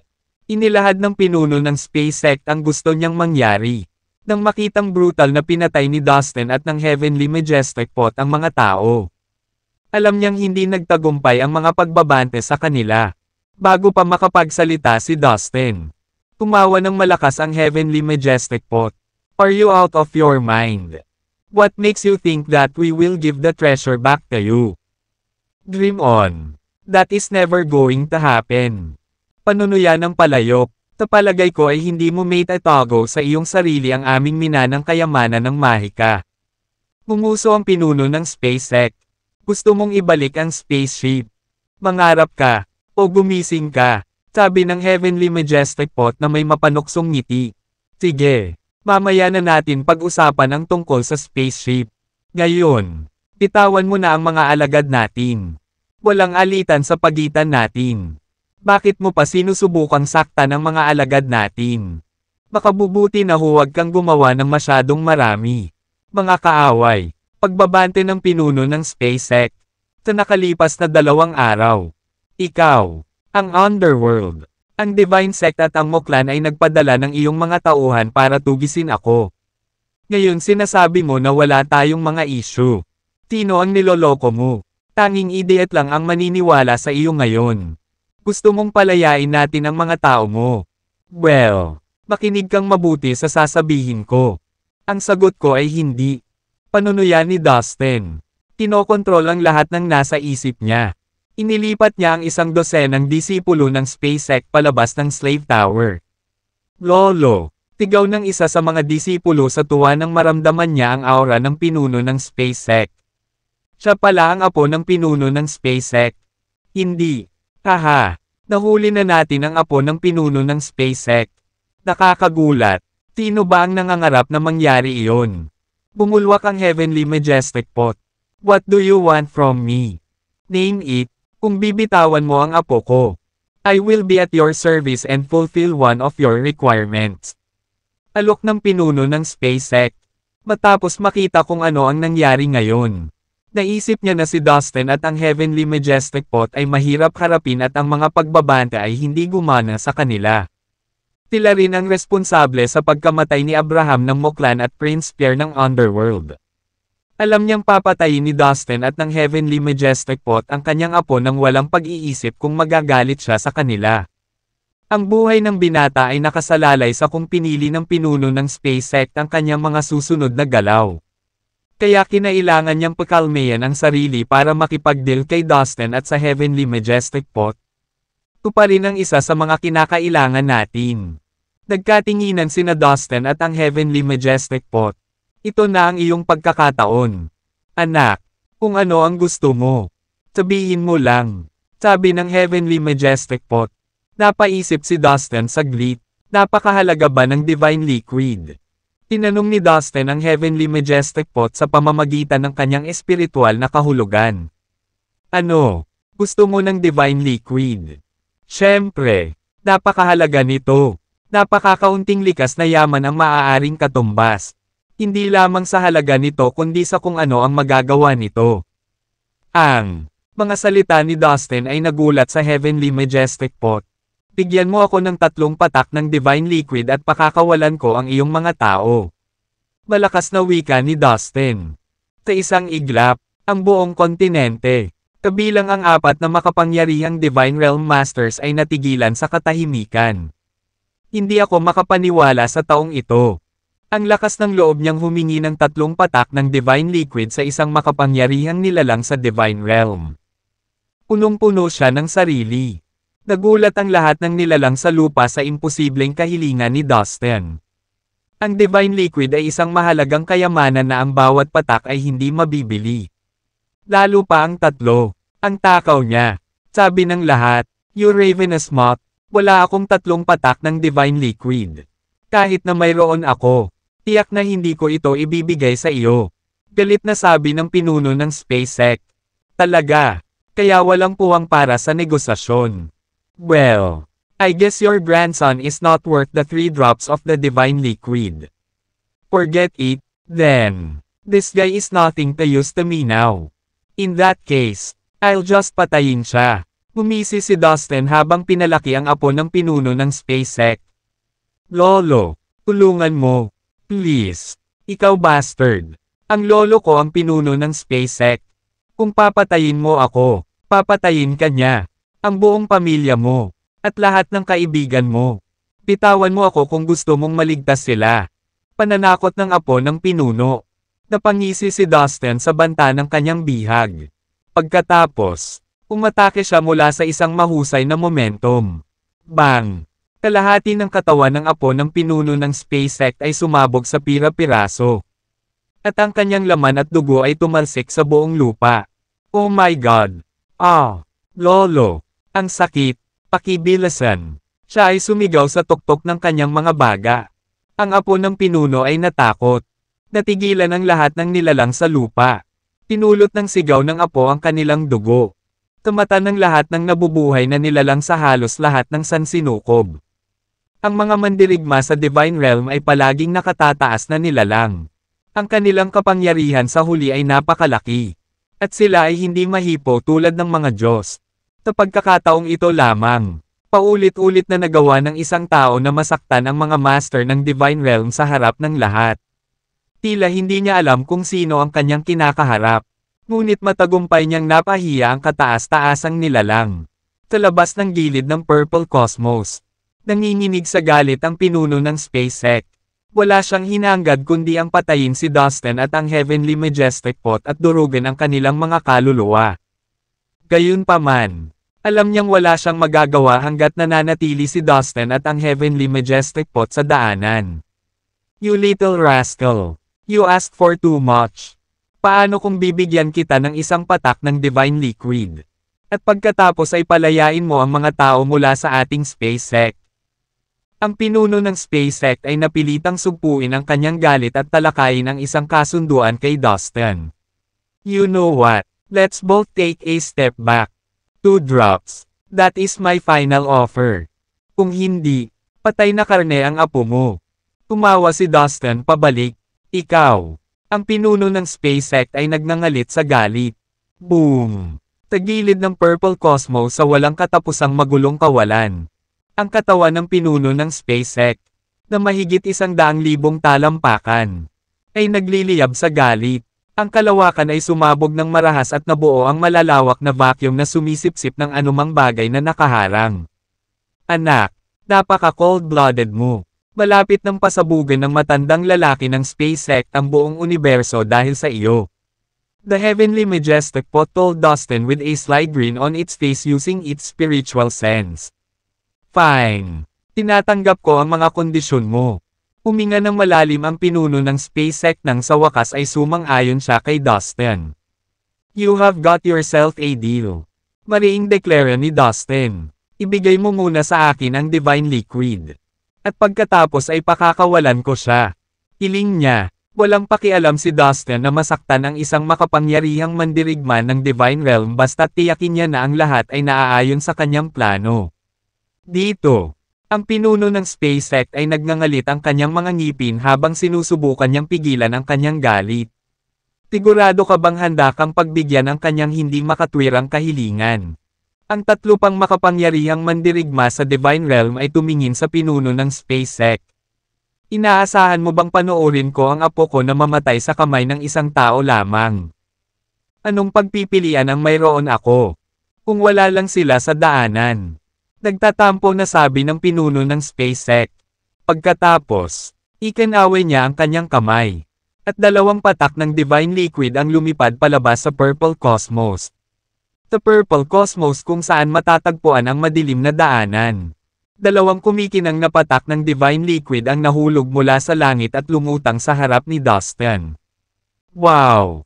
Ito ay ang divine liquid. Haha! Iyan ay tunay na kamangha-manghang. Ang heavenly majestic pot ay nasa ibabaw ng buwan nang makita nito ang divine liquid. Ayan na, gamit ang bahagyang pagwagayway ng kanyang kamay. Agad na inihagis ni Dustin ang isang dosenang disipulo ng space sect palabas ng madilim na daanan. Lolo, ang apo ng pinuno ay muntik nang nakatakas sa kamatayan. At hindi niya napigil ang mapaluha. Pagkatapos, ang ilan sa mga matatanda ng space sect ay lumapit upang salubungin ang mga disipulo at ihatid sila sa kaligtasan. Isang patak para sa bawat isa sa atin. Huwag mo nang isipin na inumin ang lahat.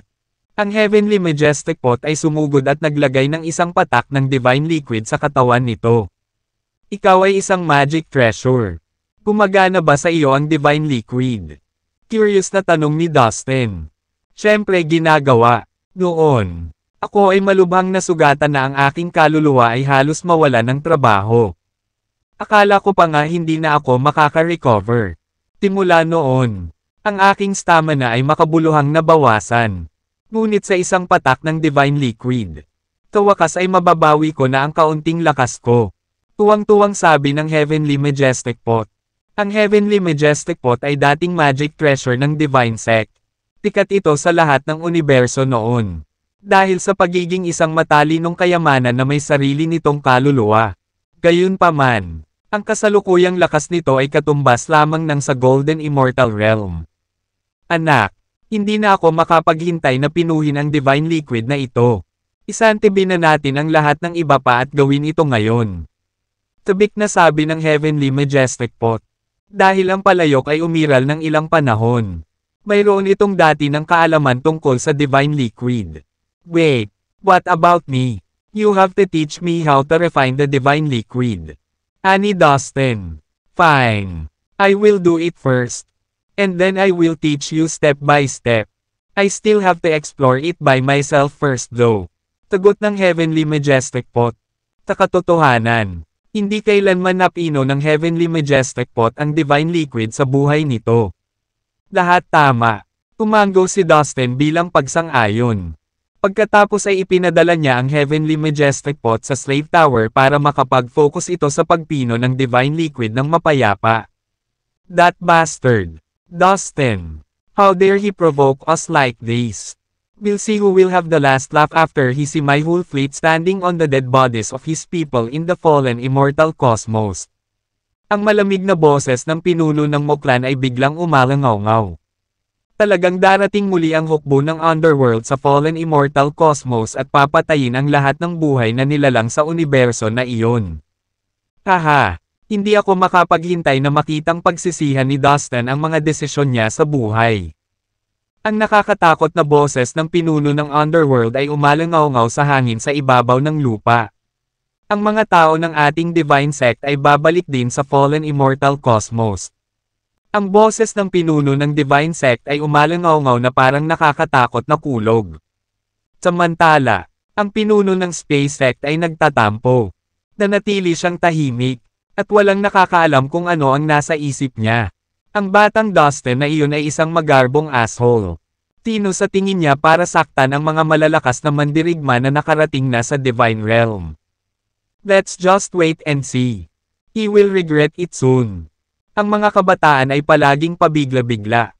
Madalas silang kumilos ng walang ingat. Postahan ako na si Dustin ay isang bihirang henyo na talagang makakalaban sa apat na makapangyarihang mandirigma ng divine realm kung magkakaroon sila ng pagkakataong makipaglaban ng harapan. Ngunit hindi ko isipin na magkakaroon siya ng magandang kinabukasan. Maya-maya, mamamatay siya sa isang miserableng kamatayan dahil sa kanyang ginawa. Ang mga nilalang ay lahat ng haka-haka. Don't worry, boy. Poprotektahan namin ni Peterson ang fallen immortal cosmos. Mayroon din kaming ancient peace agreement. Magiging maayos ang lahat. You must put your focus on finding the God's hometown. Biglang umalangaw-ngaw ang boses ng payat na matandang lalaki sa soul sea ng Dustin. Tila, ang payat na matanda ay kanina pa kinakabahan na nanunood sa buong negosasyon.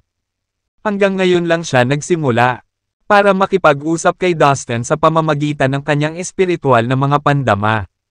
Oo, Master Hare. Thank you so much for having my back. Ang mga salita ni Hare ay nagpasaya kay Dustin. Mula ngayon, kung makakita ako ng isang tao na nanggaling sa underworld, ang Divine Sect, o ang Muklan, hindi na ako magdadalawang isip na patayin sila. Umalangaw-ngaw ang boses ni Dustin sa sobrang lakas sa labas ng madilim na daanan. Pagkatapos, tumalikod siya at naglakad patungo sa sinaunang lungsod.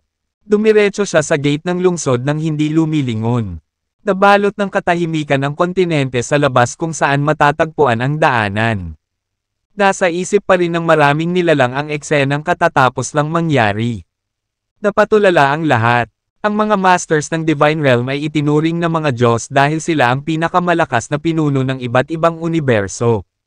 Walang sino man ang maglalakas loob na saktan sila sa kahit katiting na paraan.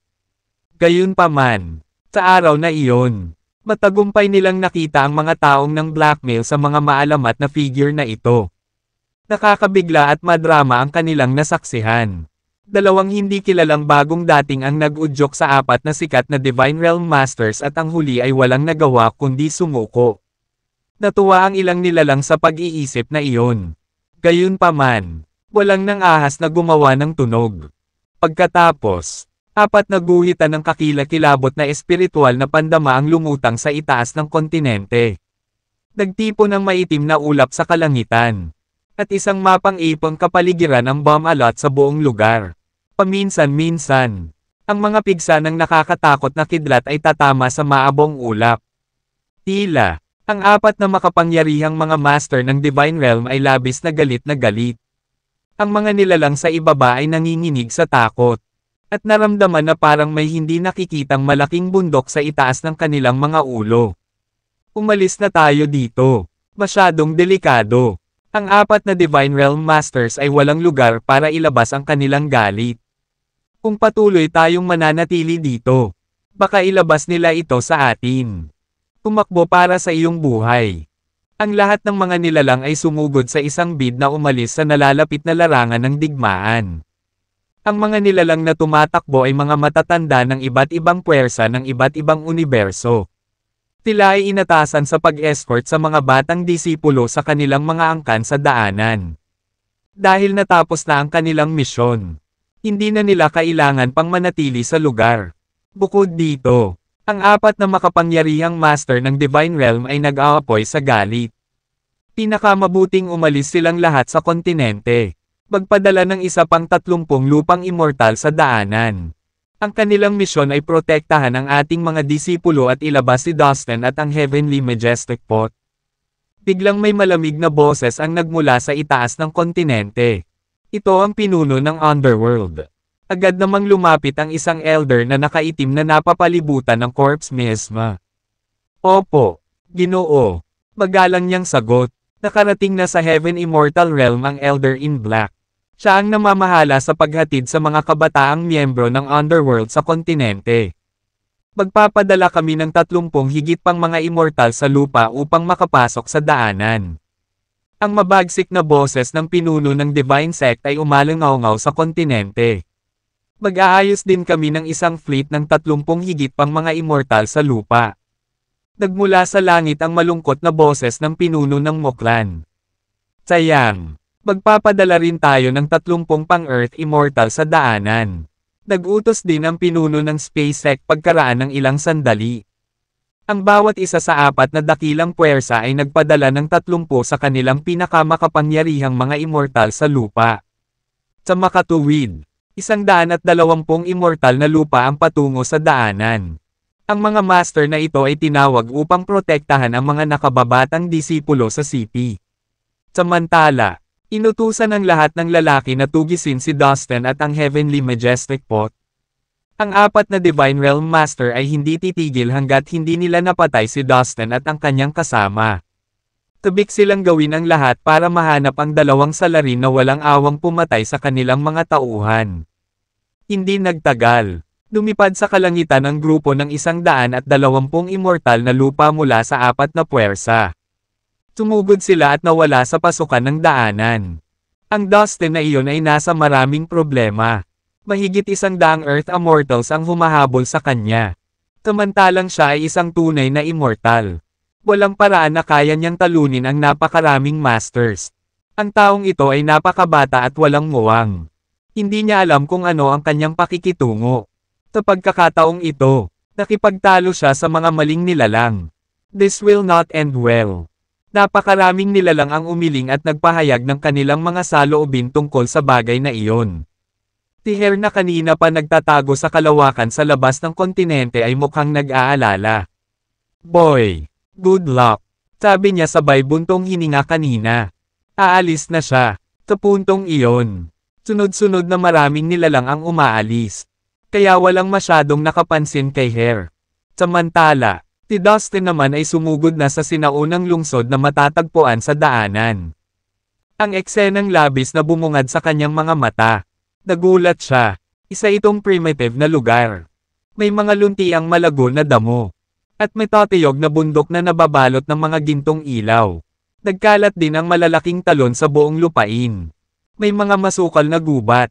Mabuhanging disyerto. Magagandang lawa, at malalawak na dagat na sagana sa buhay. Mas mukhang malaki at komplikadong ecosystem ito kaysa sa isang lungsod. Namangha si Dustin sa kamangha-manghang tanawin. Mukhang maraming iba't ibang maliliit na mundo sa daanan. Marahil ang lungsod na ito ay isang maliit na mundo na nagbabalat kayo. Pagninilay-nilay ni Dustin, pinutol ng matataas na derivative wall ang mundo mula sa labas. Hindi ako makapaniwala. May mga sundalong nagbabantay sa pader ng lungsod. Nanlaki ang mata ni Dustin sa gulat. Sa mas malapit na pagtingin, nakita niya ang mga sakay na nagpapatrolya sa itaas ng mga lumang pader. 2/3. Ang mga gwardya na nakasuot ng makapal na metal na baluti ay may nakamamatay na tingin sa kanilang mga mukha. Maautoridad na tinitigan ng bawat isa sa kanila ang mga taong nasa ibaba nila. Matapos makapasok sa lungsod, ginamit ni Dustin ang kanyang kakayahan sa paggalaw ng katawan upang mag-sprint sa paligid ng lugar. Pagkatapos ng mahabang pagtakbo, narating niya ang isang malawak na block. Napadaan siya sa isang malawak na kalye na may makapal na puno sa magkabilang gilid. Marami ring mga simpleng gusali, gaya ng mga tindahan ng tableta, tindahan ng armas, tavern, at casino. Sa loob ng mga tindahan, tavern, at inn, maraming waiter ang tumingin sa labas o sumigaw ng malakas para makaakit ng mga customer. Napansin din niya na maraming tao na nakasuot ng sinaunang regalia ang mahilig mamili. Maraming mga stall sa kahabaan ng kalye. At maraming mga nagtitinda ang nakikipagtawaran sa mga pedestrian. Sa napakaraming tao na dumarating at umaalis. Ang lungsod ay puno ng sigla at sigla. May kakaibang nangyayari sa mga taong ito. Napatingin si Dustin sa mga tao sa kalsada.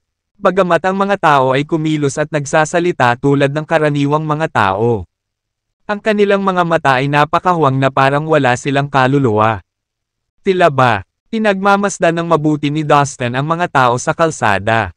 Mga puppets, biglang natauhan si Dustin. Ang mga taong nakasuot ng sinaunang damit at ang mga sundalong nagpapatrolya sa mga lansangan ay hindi totoo. Tila ang mga puppet ay na-program na gawin ang parehong mga bagay araw-araw. Lahat sila ay abala sa kani-kanilang mga negosyo, na naging dahilan upang magmukhang maunlad at masigla ang lungsod. Nabigla si Dustin sa kanyang natuklasan. Bukod sa mga puppet, may iba pang nilalang na kara-rating lang sa maliit na mundo tulad ni Dustin. Katulad niya, nagulat silang lahat nang malaman nila ang katotohanan tungkol sa mga abalang tao. Maingat silang lumakad sa kalye. At maingat na nagsimulang galugarin ang Magic Puppet World. Matapos silang pagmasdan sandali, nalaman ni Dustin na ang mga puppet sa maliit na mundo ay pumikit sa mga nilalang sa kanilang paligid. Naging abala lamang sila sa kanilang sariling mga gawain ayon sa kanilang mga itinalagang pamamaraan. Takabaligtaran. Si Dustin at ang iba pang mga nilalang mula sa labas ng mundo ay napaka-curious tungkol sa mga puppet. Huminto sila paminsan-minsan upang pag-aralan itong mabuti. Pinago ni Dustin ang kanyang hitsura at ang aura ng kanyang espiritual na kaluluwa sa pamamagitan ng aura disguising skill at pagkatapos ay naglakad sa mga lansangan. Bago siya dumating doon, ang apat na pangunahing puwersa ay naglagay na ng presyo sa kanyang ulo. Kung sino man ang makakapatay kay Dustin, siya ay gagantimpalaan ng apat na patak ng Divine Liquid.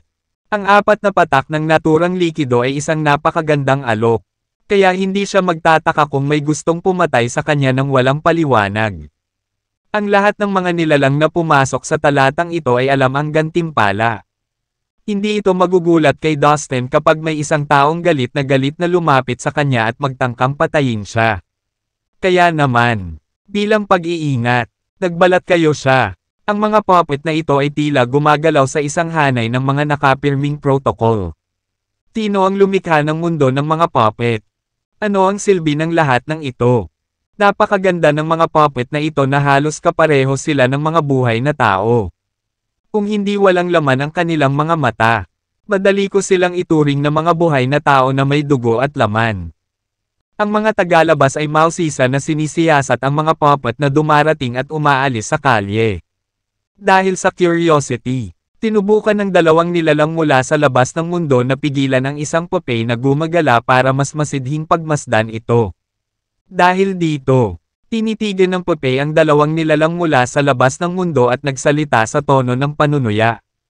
Hoy, buddies, watch your steps. Hindi mo ba alam na walang galang na hamarang sa isang tao?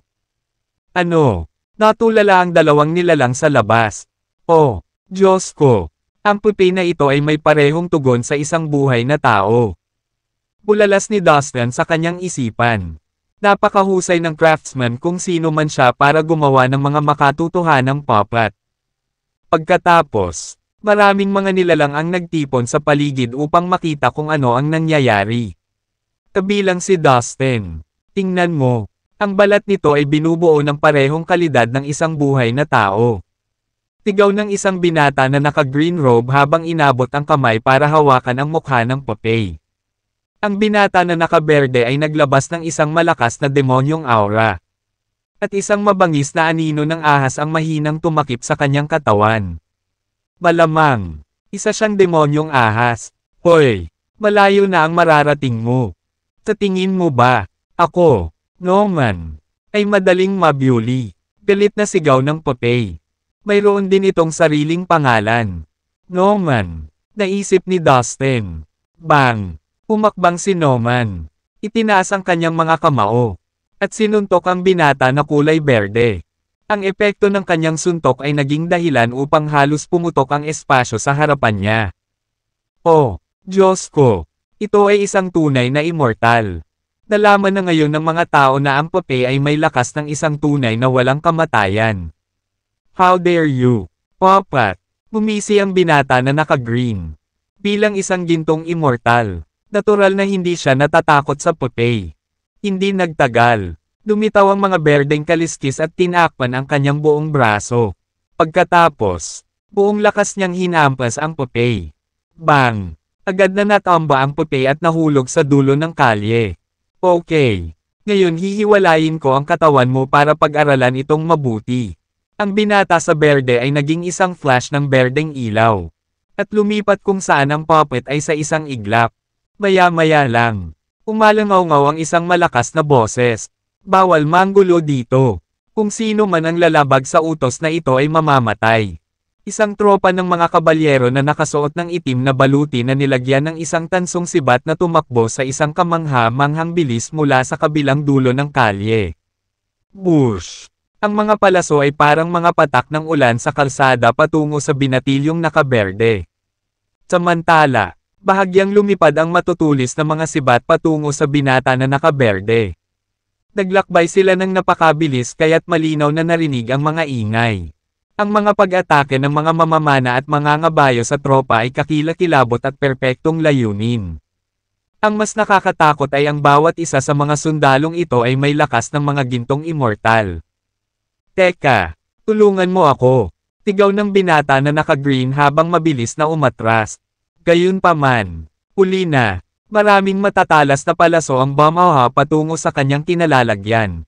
At ang dalawang tallest na mga sibat ay sabay na tumusok sa kanyang katawan. Puff! Ang katawan ng binata, kasama ang kanyang espiritual na kaluluwa, ay hinaypan ng pira-piraso, nang walang anumang buo o laman na natira. Ang bawat isa ay dapat na mahigpit na sumunod sa mga patakaran. Ang sinumang maglakas loob na lumabag dito ay papatayin kaagad. Sabi ng isang katamtamang laki na sundalo na nakasuot ng itim na baluti na bakal at may hawak na bronze battle spear. Ang kanyang mga mata ay puno ng nakakatakot na lamig habang siya ay mahigpit na nagwawali sa kabilang dulo ng kalye. Kung saan may mga buhay na tao na sumugod. Maliwanag. Ang mga sundalo ay mga Popeye na may pananagutan sa pagpapanatili ng kaayusan sa lipunan sa mundo ng Popeye. Ang mga tao ay natulala at nabigla sa kanilang nasaksihan. Ang binata sa berde ay isa sa mga pinakamahusay sa kanyang mga kapantay. Sa hindi inaasahang pagkakataon, siya ay pinatay sa kalye ng walang awa ng isang kawin ng malalakas na Popeye. Mula ngayon, mas mabuting huwag na tayong mag-provoke ng kahit na anong mga puppet sa mundong ito. Babala ng isa sa mahinang boses. Ang legendary dragon fruit. Oh my God! May legendary dragon fruit sa herb shop na ito. Ang bulaklak ng batas. O aking Diyos! Ito ay tunay na bulaklak ng batas. Napakaraming mahalagang kayamanan mula sa langit at lupa. Lahat sila ay bihirang kayamanan sa universo. Ilang bigla ang sigaw ng sorpresa ang nagmula sa ilang mga tindahan ng halamang gamot sa kalye sa unahan. Ang maalamat na prutas ng dragon. Ang lahat ng mga magsasaka ay nagulat at nakahinga ng maluwag habang sila ay sabik na mahawakan ang gayong mga kayamanan. Ang dalawang damo ay parehong bihira at pinakamataas na kayamanan sa universo. Maging ang mga Panginoon ng Divine Realm ay tiyak na lalaban para sa kanila. Nakapagtataka na may mga hindi pangkaraniwang kayamanan sa mga tindahan doon. Nagmamadaling inunat ni Dustin ang kanyang katawan at sumugod sa isa sa mga tindahan. Agad na napako ang kanyang mga mata sa isa sa mga herb shelf sa isang tindahan. May isang pinong jade plate na may bulaklak na kumikinang ng maliwanag. Talagang flower of law iyon. Agad naman itong nakilala ni Dustin. Noong nakaraan, matapos pilitin ni Peterson ang Daoist ancestor at ng payat na matandang lalaki si Dustin na kumuha ng vital energy shower upang tulungan siyang makapasok sa genuine immortal realm. Kumuha si Peterson ng Flower of Law at ibinigay ito kay Dustin. Ang bulaklak ng batas ay nagmula sa iba't ibang pinakamataas na batas.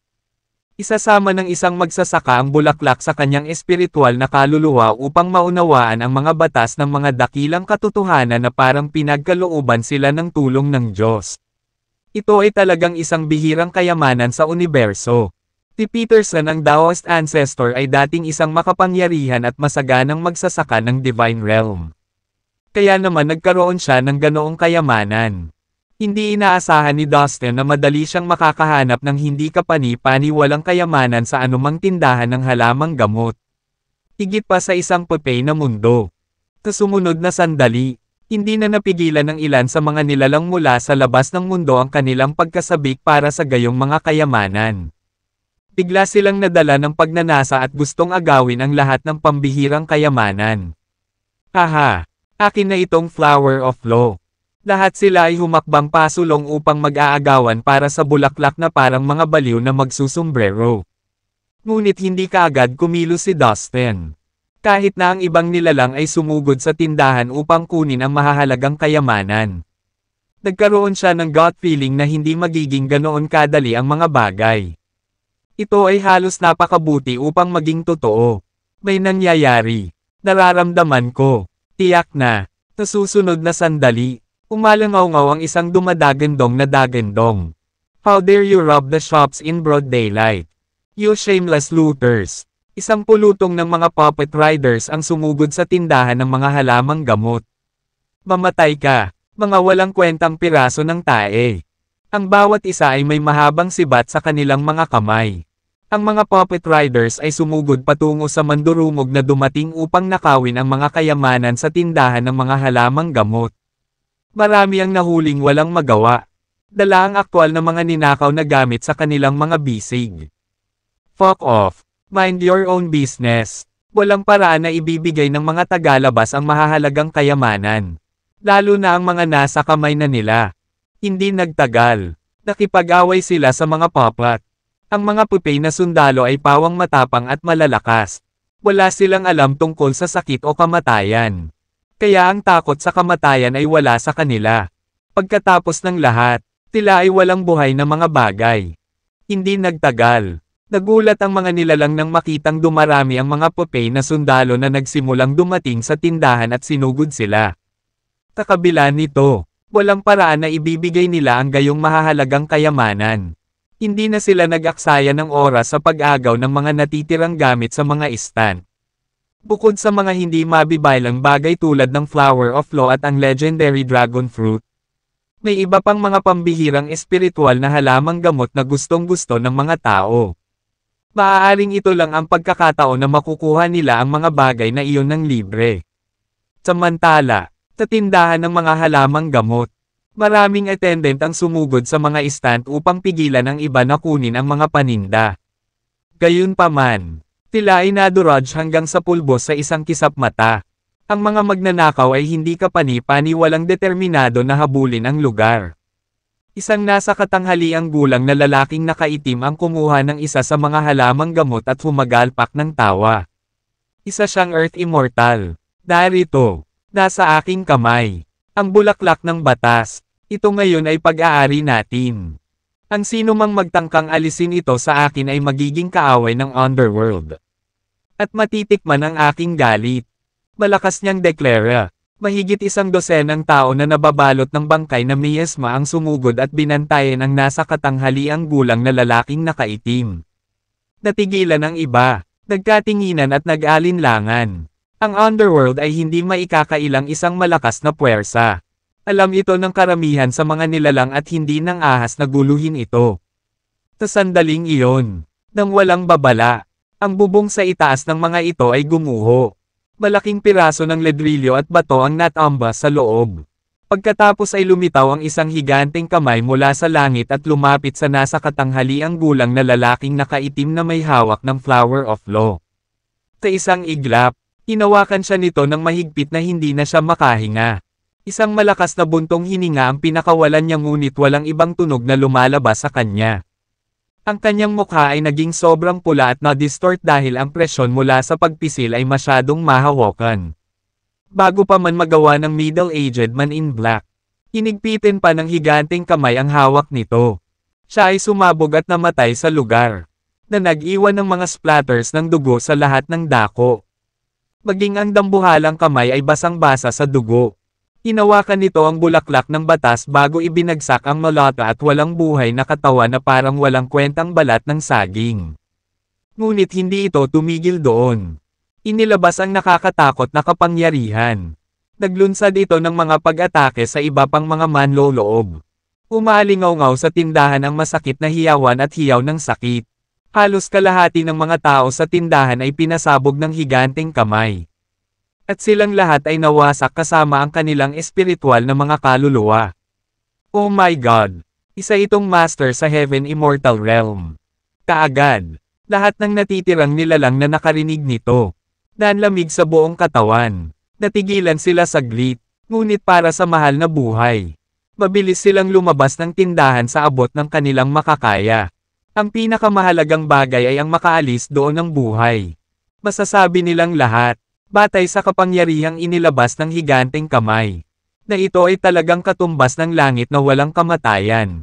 Sa pagkakataong ito, ang pinakamakapangyarihan sa mga nilalang na pumasok sa daanan ay nasa Earth Immortal Realm. Ang higanteng kamay ay walang reserbasyon gamit ang kapangyarihan nito. Hindi ito nagpakita ng awa sa mga walang magawang nilalang na nagsisikap na lumayo mula rito. O pare, hindi mo ba nakikita lahat ito? Isa itong higanteng pupe na may taas na 1,000,000 talampakan. Pagkalabas nila ng shop, yumuko ang pupe. Tinitigan ng mga tao sa lupa gamit ang malalaking mata nito. Sa oras na iyon, ang mga tindahan sa magkabilang gilid ng kalye ay walang laman. Ang lahat ng mga nilalang ay itinapon mula sa lahat ng mga tindahan. Kabilang ang mga espiritual na tindahan ng halamang gamot, ang mga tiberna at marami pang iba. Lumalabas na hindi lamang ninakawan ng mga nanghihimasok ang mga tindahan ng halamang gamot, kundi sumugod din sa mga tindahan ng magic treasures at pill shop at ng agaw ng maraming paninda doon. Ito ay dahil nakita ng ilang tagalabas ang mahahalagang kayamanan sa mga magic treasure shop at pill shop sa tulong ng kanilang espiritual na kahulugan. Habang nag-aaway sila sa mga kayamanan ilang minuto ang nakalipas, lumitaw ang dambuhalang pupe na may taas na 1,000,000 talampakan at tinamaan ang mga magnanakaw sa mga tindahan. Ang isang malaking bilang ng mga nilalang ay namatay sa kanyang mga kamay. At ang iba ay natakot at nagmamadaling lumabas. Maya-maya lang, umalangaw-ngaw ang isang boses. Ito ang Lane Lu City. Ito ang simula ng Trial Road. Maaari kang bumili ng mga kayamanan at mga kaugnay na produkto at serbisyo dito. Ang sino mang maglakas loob na kunin ang alinman sa mga ito nang hindi nagbabayad ay tiyak na papatayin. Out of nowhere, isang pangitain ng isang matandang lalaki ang lumitaw sa langit. Walang makakita ng malinaw sa kanyang mukha. Ngunit ang kanyang mga ginintoang mata ay matingkad na kumikinang at nakakaakit ng atensyon habang sila ay naglalabas ng mga gintong ilaw. Ako ang tagapag-alaga ng lungsod na ito. Maaari kang magpahinga dito. Maya-maya, kailangan mong dumaan sa unang pagsubok sa larangan ng pagsasanay. Ang mga makapasa sa pagsusulit ay makakaalis at kukuha ng susunod na pagsusulit. Sa ibang lokasyon, anino ng matanda sa malakas na boses. Ang kanyang boses ay hindi lamang umalangaw-ngaw sa malawak na block, ngunit nakarating din sa iba pang mga lugar sa maliit na mundo. Malinaw siyang maririnig ng sino man sa lahat ng 4 na sulok ng mundong iyon. Sa puntong ito, tumangala ang lahat ng nasa labas sa anino ng matanda sa langit. Hindi mailarawan ang pagkagulat na nakasulat sa kanilang mga mukha. Ang lungsod na ito ay tinatawag na Lane Lu City. At matatanggap natin ang unang pagsubok dito. Ang lahat ng mga nilalang mula sa labas ng mundo ay lubos na nabigla. Hindi nila inaasahan na sila ay sasailalim sa isang baterya ng mga pagsubok at mga gawain. Kinumpirma ng malalakas na magsasaka na ang daanan na ito ay isang long-distance space tunnel. Ang sipi na ito ay medyo espesyal dahil sa maraming maliliit na mundo na naruroon. Ayon sa matanda, gayunpaman, ang daanan ay ang mismong pagsubok na daan. Nang marinig ito, ang mga nilalang ay hindi makapaniwala. Higit sa lahat, nabigla si Dustin nang malaman niya ang pangalan ng lungsod. Maaaring hindi narinig ng iba ang pangalang Lane Lu. Ngunit dahil mismo sa Earth, alam na alam ito ni Dustin. Si Lane Lu ay isang napakasikat at bihasang manggagawa sa Earth mula pa noong sinaunang panahon. Tinasabing siya ang unang craftsman. Ang pioneer ng kanyang uri. Dahil dito, nagkaroon siya ng higit na iginagalang at mataas na katayuan. Kataka-taka na ang lungsod na ito ay tinatawag na Lane Lu City. Nagkataon lang ba ito o may kinalaman kay Lane Lu mula sa Earth? Napaisip si Dustin sa sarili. Maaari ba akong magtanong sa iyo? Ginoo, ano itong pagsubok na daan na sinasabi mo? May nag-aalalang tanong. Natutuwa akong nagtanong ka. Ang pagsubok na daan ay nilikha ng mga Diyos noong unang panahon. Kaya naman napupunta din ito sa ibang pangalan. Ang Primordial Road. Tinadya ng mga Diyos na piliin ang mga nilalang na may potensyal na maging mga Diyos. At ang daan na ito, na sinasalubong ng iba't ibang pagsubok at pagsubok ay isa sa mga paraan para magawa nila iyon. Sa makatuwid ang daan na ito ay tinatawag ding daan ng Diyos tabi. Noong unang panahon, ang pagsubok na daan ay bukas para magamit sa lahat ng universo. Kabilang ang 3,000 maliliit na universo at 3,000 malalaking universo. Ang sinumang kwalipikadong nilalang ay maaaring pumasok sa daan ng Diyos tabi at sumailalim sa sunod-sunod na pagsubok at pagsubok upang patunayan kung siya ay karapat-dapat na maging isang Diyos. Nitiig ang paliwanag ng anino ng matanda sa langit. Ang mga tao, sa ang kabilang kamay ay nakikinig ng mabuti.